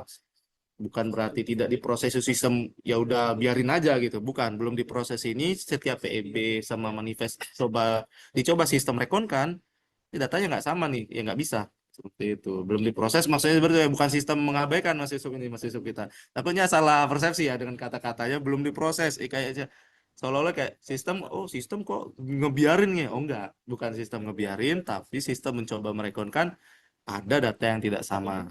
Ketika data di PIB sama manifest, dua-duanya tampil nih datanya. Seperti itu.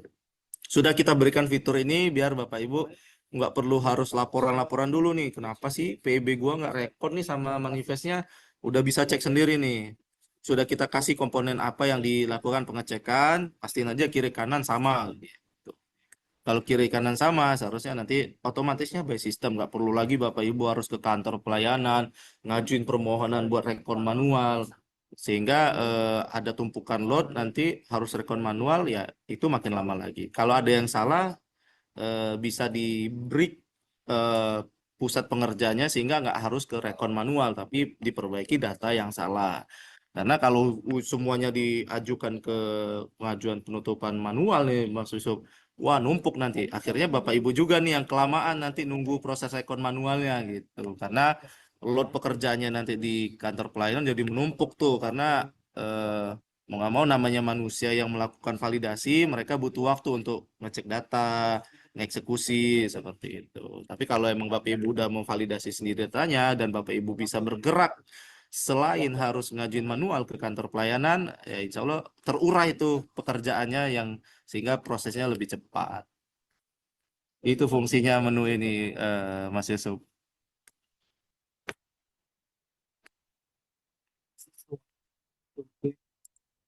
Baik, terima kasih banyak informasinya Mas Fajri atas fitur-fitur terkait cek rekon manifest ya. Mungkin ada lagi yang mau ditambahkan terkait fitur-fitur pada portal C4.0 ini, Mas Fajri? Sebenarnya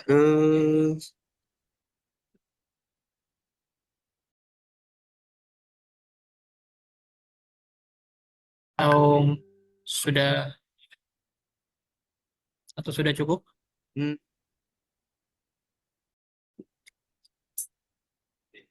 sementara ini ekspor sepertinya cukup ya, Mas Yusuf ya. Atau mau coba yang ini, Mas Yusuf?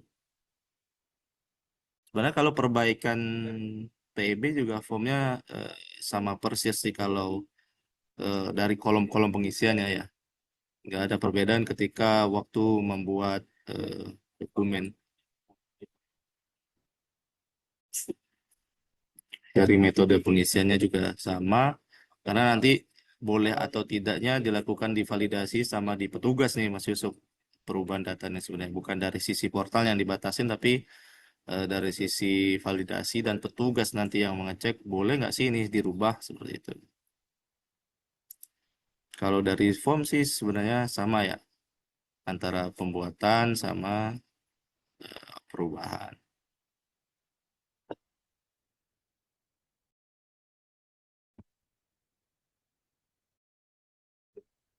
Baik, Mas Fajri.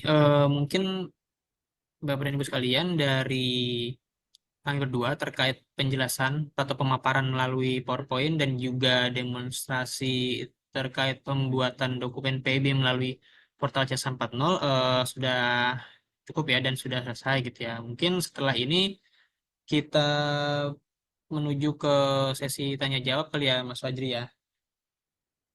Iya betul. Kita tapi sebelumnya kita balikin ke MC dulu nih, Oh Mas iya, Yusuf. oke. Ya, kita kan MC ngasih kita buat materi dulu Oh nih. iya, betul. Saya hampir lupa. Sorry, Kita lewatin MC ya maaf kan. Mas Ya, Abian, kita saya balikin ke Mas Abian Iya, dulu. iya kelamaan buka portal saya sampai lupa sama Mas Abian nih. ya. Silakan Mas Abian. Terima kasih. Sepertinya ini ya, Bapak Fazri dan Bapak Yusuf terlalu asik nih, saking ini menikmati ya dalam memberikan materi kegiatan kelas CISA pada hari ini. Baik Bapak, sebelumnya kita ucapkan terima kasih kepada Bapak Fazri dan Bapak Yusuf atas materi yang telah disampaikan. Selanjutnya kita akan mengadakan sesi tanya jawab. Tanya jawabnya ini kita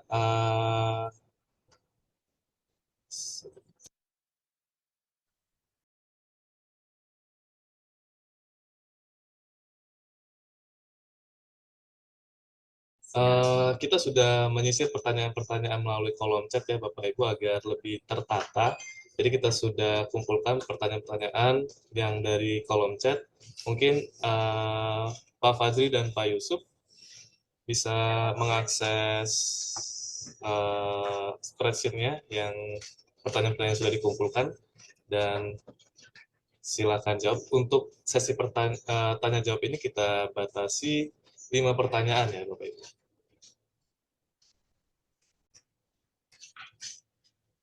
Silakan uh, Bapak Fazri dan Bapak Yusuf.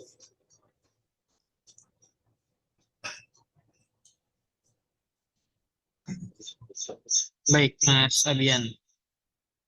Eh, Mungkin kita mulai dari pertanyaan dari PT Cingluh Indonesia.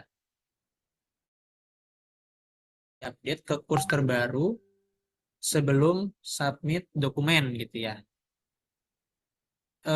Yang tadi sudah kita praktekkan ya. Jadi ketika melakukan pengisian di tab pungutan itu di tab transaksi sorry itu ada pengisian jenis valuta kemudian kurs atau NDPBM. Nah, jadi nanti ketika melakukan pengisian jenis valutanya sudah di sini dipilih, nanti di situ ada tombol sesuaikan dengan kurs terbaru atau yang paling update gitu. Nanti itu tinggal diklik aja, secara otomatis nanti di portal C4.0 akan mengisikan kurs yang berlaku gitu, kurs yang paling baru yang sedang berlaku saat ini seperti itu. Kemudian Betul sekali Mas Yusuf. Cuman itu kan dalam hal pembuatan dokumen baru nih. Bagaimana kalau ternyata dia pernah submit, reject, tapi udah pernah bayar nih Mas Yusuf. Maka kalau dalam kondisi ini, Bapak Ibu sekalian, tidak harus mengklik tombol update kurs terbaru. Karena kan konsepnya di PIB sebelumnya telah dijelaskan Mas Yusuf, PIB itu pembayarannya, kurs yang berlaku adalah saat pembayaran. Kalau pernah reject, ternyata bayarnya sebelum kurs eh, update. Ya udah kursnya berarti nanti disesuaikan dengan kurs yang berlaku saat pembayaran, tidak usah diupdate ke kurs yang berlaku saat pengiriman ulang seperti itu. Kalau untuk pengiriman pertama ya seharusnya dan sepatutnya pakailah tombol itu untuk menghindari salah dalam nilai kurs yang berlaku saat pengiriman awal karena eh, namanya ketik manual ada potensi human error. Nggak sengaja dari nol jadi satu nanti salah reject ataupun nanti jadinya pungutannya tidak sesuai dengan harusnya bisa lebih bisa kurang gitu. Kalau pembuatan awal benar kata Mas Yusuf sepatutnya klik itu tombol untuk update kurs sesuai yang berlaku saat itu. Tapi kalau udah sempat pernah reject dan pernah bayar sebelum ganti kurs sesuai konsepnya PIB menggunakan kurs saat pembayaran. Maka kursnya tetap menggunakan kurs saat pembayaran. Kalau ternyata kursnya berubah, ya bisa diupdate secara manual sesuai kurs saat pembayaran.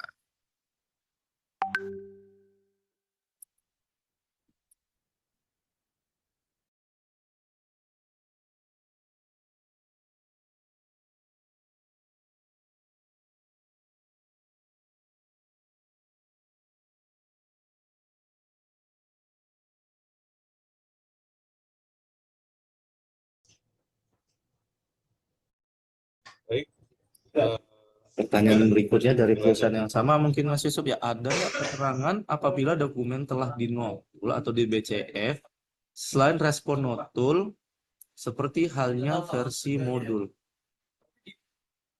Kalau saya nangkap mungkin pertanyaan lebih ke dari PIB-nya ada versioning nggak ya terkait data-data yang pernah dirubah mungkin seperti itu Mas Yusuf ya. Soalnya saya kurang kurang nyambung sama pertanyaannya ini. Mungkin Mas Yusuf ada insight Mas Yusuf. mungkin maksudnya ini kayaknya Mas Fajri. Jadi kan kalau nggak salah ketika pakai modul itu respon apa penerimaan pembetulan itu kan ada detailnya tuh elemen apa aja yang dilakukan perubahan. Itu kayaknya gitu deh. Kalau saya nangkepnya ya kan keterangan apabila dokumen telah dinotul selain respon notul. Jadi maksudnya di respon notulnya itu ada keterangan dokumen sudah dinotul dan yang dilakukan perubahan itu apa aja dan dari apa ke apa. Sepertinya kayak gitu kayaknya Mas Fajri ya. Kalau saya nangkepnya sih seperti itu ya. Kalau kebutuhannya seperti itu harusnya sudah tercukupi dengan respon notul yang terbit setiap persetujuannya telah diterima karena berurut itu kan. Kalau perbaikan disetujuin kurang respon, isi responnya pun apa sih yang ditolak, apa sih yang diterima. Itu udah dirinci di dalamnya data ini yang ditolak, data ini yang diterima, data apa menjadi apa seperti itu. Harusnya sudah terakomodasi dengan respon notul.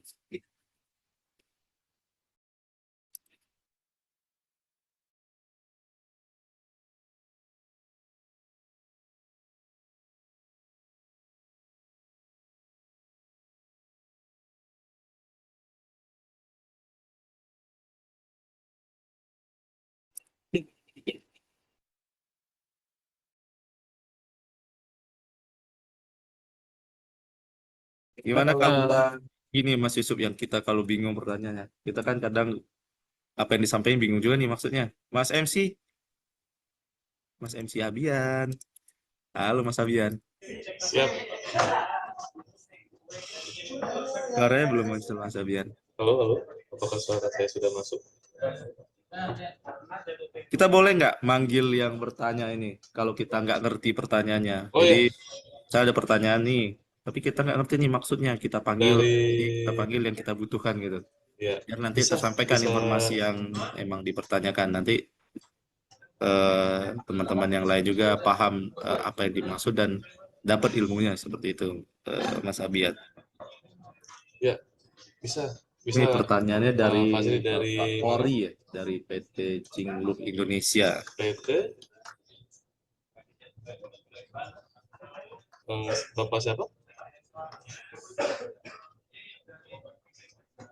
Sebentar.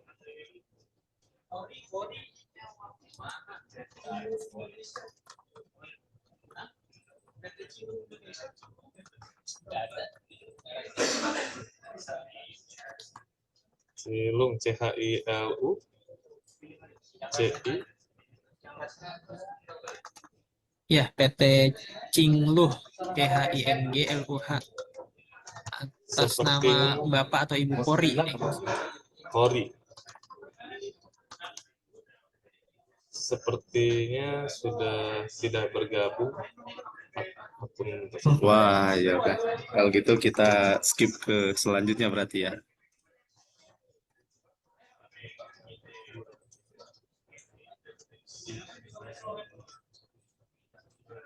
Mungkin ada yang menambahkan ya di kolom chat. Maaf Pak, mau menambahkan respon notul yang dimaksud mungkin yang ada notul pembetulannya. Kadang di kolom notul pembetulan itu kosong Pak, yang seharusnya ada keterangan dari data A diubah menjadi database seperti itu.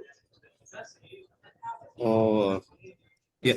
Kalau emang terkait hal itu, seharusnya respon yang diberikan terkait nama responnya persetujuan pembetulan dan di dalamnya udah dikasih detail data apa sih yang berubah sebelumnya dari data A menjadi data B dan siapa yang memutus kalau ternyata kan yang mutus perbaikan tuh ada dua sekarang dari sistem atau dari validasi dari pegawai. Nah di situ udah diinformasikan juga siapa sih yang mutus apakah sistem atau pegawai. Kalau yang mau masuk itu insya Allah sudah terjawab ya. Mungkin bisa Mungkin lanjut ke pertanyaan berikutnya. siap. Kita mungkin lanjut ke berikutnya ya Mas Yusuf ya.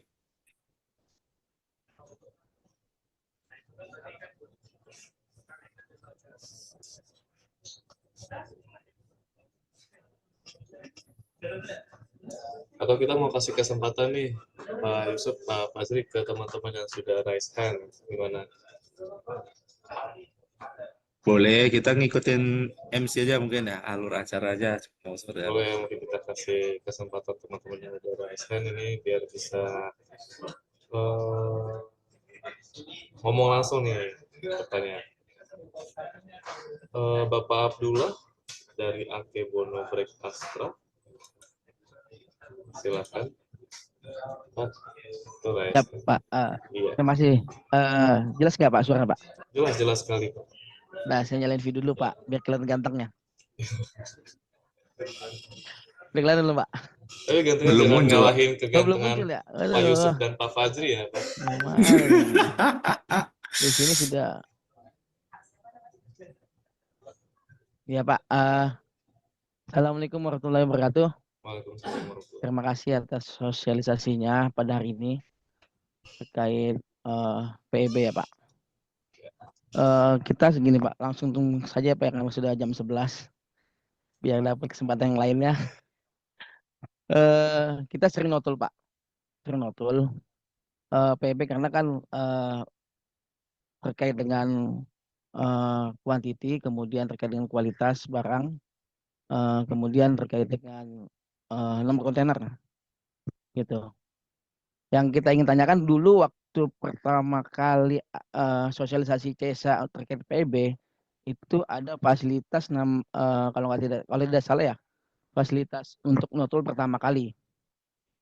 Notul pertama kali itu di mana itu sistem yang approve Pak, tahu saya.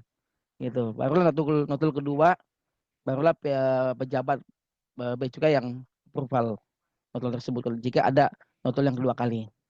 Nah, kalau saya amati sekarang ini kayaknya tuh sudah tidak ada ya Pak menu itu ya Pak. Gitu. Jadi dan kemudian kalau kita kemarin sempat notul, kadang gini Pak, kita kan ekspor itu kejar-kejaran ya nama closing. Nah, kalau kita terlambat aja ngasih perubahan datanya atau persetujuan notul ke shipping line itu bisa di postpone minggu depan. Sehingga dampaknya adalah shipment kita tidak berangkat. Tentunya mengakibatkan kerugian ke kita juga sih Pak, sehingga kita tidak bisa jualan gitu. Sehingga kita nggak bisa jualan. Yang ingin saya tanyakan adalah apakah ada standarisasinya terkait persetujuan notul Pak? Gitu. Approvalnya berapa lama? Misalnya cuman perubahan quantity 2 jam kah atau 3 jam approvalnya. Kemudian perubahan kontainer misalnya tidak ada pengecekan, langsung approval system gitu. Nah, itu. Jadi tolong dibantu Pak, kita berapa kali notul tuh deg-degan Pak. Sampai closing sampai jam berapa itu kita tungguin itu kan. Sampai jam aktualnya sih info pelayaran itu jam 5 biasanya, Jumat jam 5. Cuman kita minta extend, selalu extend ya kan. 2 jam sampai jam 8, kadang-kadang jam 9 ya kan. Sehingga kita deg-degan Pak untuk melakukan ekspor karena persetujuan notul yang cukup lama yang kita dapatkan. Mungkin itu aja sih Pak. Terima kasih atas penjelasannya. Ya, terima kasih Pak Abdullah atas pertanyaannya. Mungkin bisa diserahkan ke Pak Fazri nih atau Pak Yusuf. Jawab pertanyaan dari Pak Abdullah. Silakan Mas Yusuf. Sorry, sebelum menanggapi Pak, Bapaknya ternyata emang keren juga ternyata Mas. Tapi kita sama-sama keren, tidak ada yang saling menyaingi. Baik, balik ke pembahasan. Sejatinya emang sesuai ketentuan perbaikan pertama itu by system, Bapak. Tapi tidak semua komponen itu by system. Jadi dari Direktorat Teknis sebagai pengampu probisnya menyatakan bahwa ada komponen-komponen tertentu ini tidak bisa dilakukan secara otomatis. Seperti pemilik barang sudah masuk otomatis. Intinya ada mapping data dari pemangku popis bahwa data-data ini harus diserahkan ke petugas untuk melakukan approvalnya. Boleh atau tidaknya dilakukan perubahan data seperti itu. Termasuk yang tadi Bapak sampaikan terkait jumlah barang, nah itu setahu saya diserahkan eh, ke petugas. Kalau apa saja komponen datanya saya nggak hafal sebenarnya Pak ya. Tapi udah ada mapping data yang diserahkan oleh Direktorat Teknis, mana yang boleh otomatis secara sistem, mana yang tidak boleh dan harus diserahkan kepada petugas untuk perbaikan pertama seperti itu. Nah kalau ternyata lama nih, lama, lama kok nggak putus-putus nih. Nah itu silakan di follow up Bapak ke petugas di kantor pelayanan karena kita juga nggak karena kita belum dari sisi kita ke sisteman kita nggak hafal nih masing-masing kantor SLA-nya berapa lama sih dalam memutus perbaikan dokumen seperti itu. Nah itu kembali lagi ke kantor pelayanan masing-masing mungkin ya dalam pemutusan dokumen. Ininya kalau ngomongnya tidak ada secara otomatis masih ada Pak. Tapi komponen datanya yang di mapping ada yang boleh, ada yang tidak.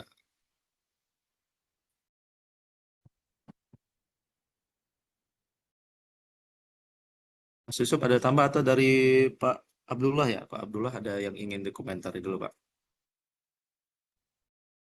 Izin dari saya sebenarnya kurang lebih sama ya. Jadi memang terkait perubahan notul itu memang untuk notul pertama kali approval-nya by sistem gitu ya. Kemudian nanti untuk notul berikutnya baru dari petugas. Sama lah kurang lebih sama penjelasan yang dari Mas Fajri. Kalau memang sekiranya notul itu nyangkut gitu ya, salah apa lama gitu ya prosesnya gitu ya tadi ya Mas Fajri ya. Nah, itu bisa langsung saja ke petugasnya karena memang mungkin entah dari lot pekerjaan yang mungkin agak lagi banyak gitu ya dari petugasnya atau mungkin keselip atau gimana gitu. Jadi memang bisa langsung follow up ke petugas yang bersangkutan untuk dilakukan proses approval terhadap notulnya seperti itu. Itu sih kurang lebih sama lah sama Mas Fajri gitu garis besarnya. Terima kasih. Ya, sepengetahuan saya juga beberapa satker yang saya tahu ya, itu kan untuk ekspor itu udah ada kayak media komunikasinya lah. Karena kan ekspor emang 24/7 ya, nggak memandang kantornya gitu. Biasanya walaupun kantornya ternyata sore udah pada pulang, biasanya kalau ada ekspor jam kerja ngobrol dulu Pak, malam ada ekspor nih gitu.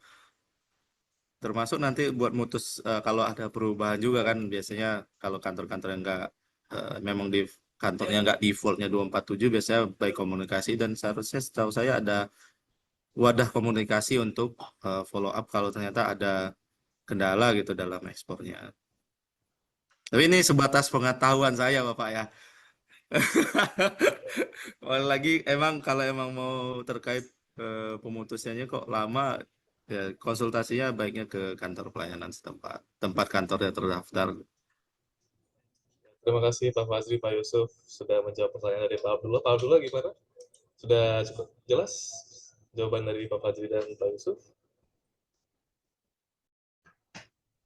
Iya Pak.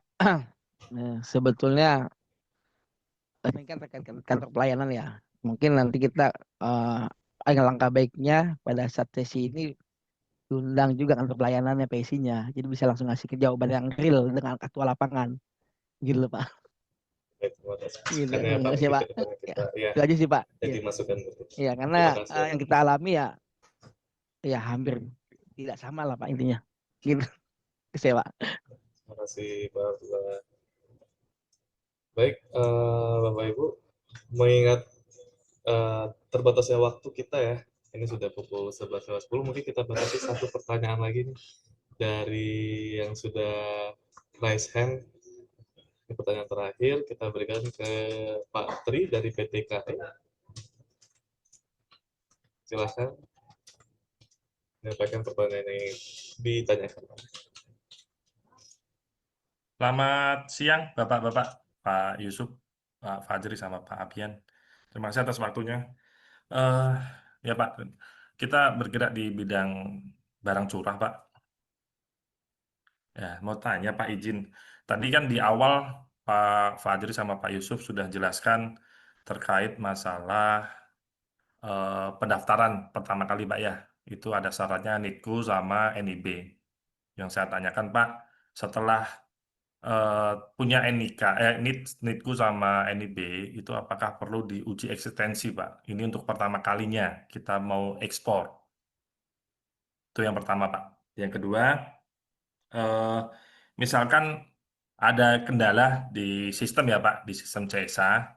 Itu kalau saya tadi baru add Tasya CSA Care, itu saya lihat video sekilas tadi ada yang namanya CSA Care. Nah, apakah kalau ada kendala di CSA, kita di situ atau seperti apa Pak atau hubungi petugas? Dan berapa lama Pak kalau kita laporan di CSA Care? Tuh. Terus satu lagi Pak, kalau diizinkan tiga Pak ya. Terkait tadi meneruskan Bapak Astra tadi kalau nggak salah Pak Abdullah kalau nggak salah ya, terkait masalah notul. eh untuk notul tuh Pak, kan kita biasanya tadi ada kesempatan 30 hari waktunya Pak ya. Nah, sedangkan kurs itu kan berpindah seminggu sekali di hari Rabu ya Pak. Nah, apakah kalau kita notul untuk perbaikannya itu kursnya tetap seperti kurs di awal kita buat PEB atau menyesuaikan kurs pada waktu kita notul? Karena tadi seperti saya sampaikan tadi bahwa ya, kurs itu kan seminggu sekali gitu Pak. Ini cuma sharing aja sih Pak, biar saya juga lebih meyakinkan diri saya bahwa saya ini sudah betul gitu Pak. Terima kasih atas waktunya Pak. Terima kasih Pak Tri atas pertanyaan yang telah disampaikan. Baik, saya persilakan pada Pak Yusuf dan Pak Fazli untuk menanggapi pertanyaan yang sudah disampaikan oleh Bapak Tri.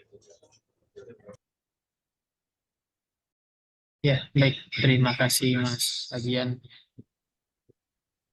Eh, mohon izin, Pak Tri tadi pertanyaan pertamanya itu tadi Bapak sudah punya NIB dan juga sudah punya NITU gitu ya. Betul Pak? Kemudian sudah melakukan pendaftaran nih. Iya betul Pak. Tadi butuh apa Pak? Maaf, maaf, tadi saya kurang jelas. Apakah kita butuh lagi uji eksistensi Pak? Di eksistensi yang dimaksud ini maksudnya seperti apa nih Pak?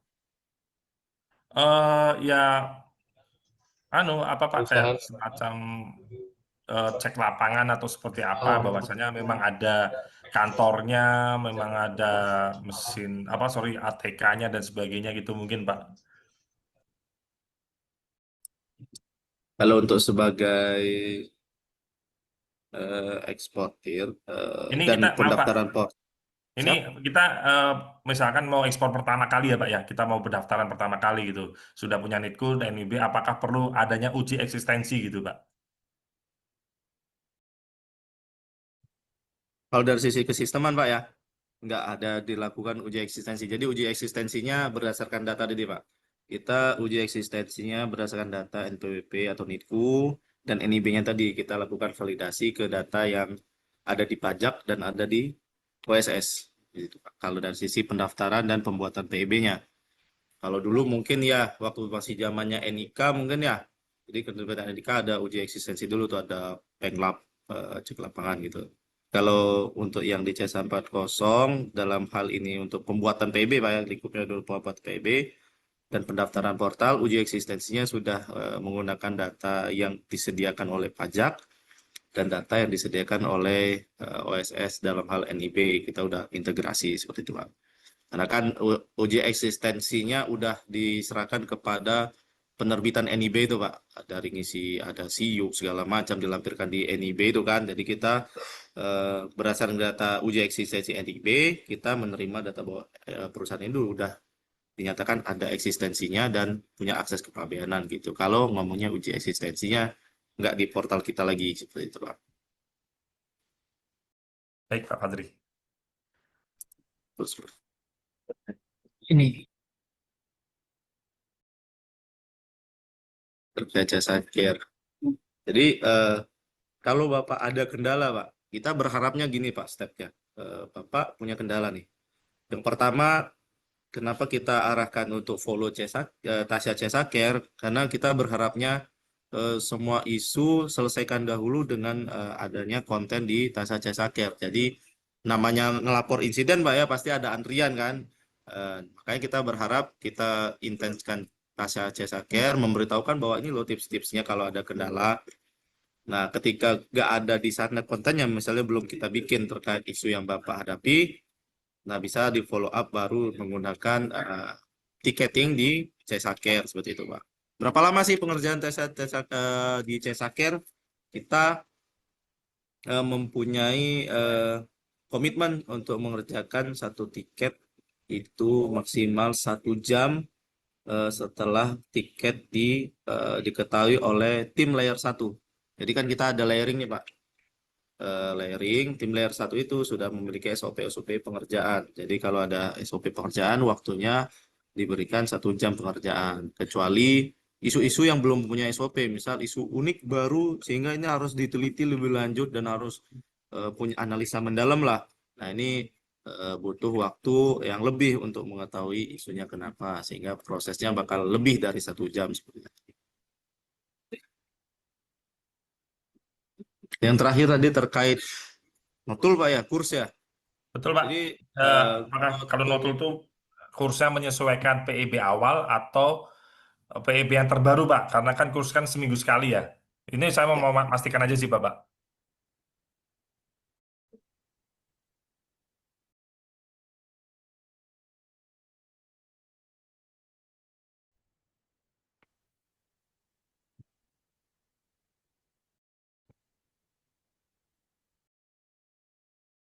Jadi konsepnya ketika BCF itu dilihat dulu dia awalnya ada pungutan atau enggak, Pak. Jadi kan PIB itu bisa Ada, jadi Bapak. ada pungutan, bisa jadi enggak ada. Ketika enggak ada pungutan, itu pas tuh BCF maka kursnya dipakai saat pengajuan BCF-nya. Ketika perbaikan, maka gunakan kurs saat pengajuan perbaikan.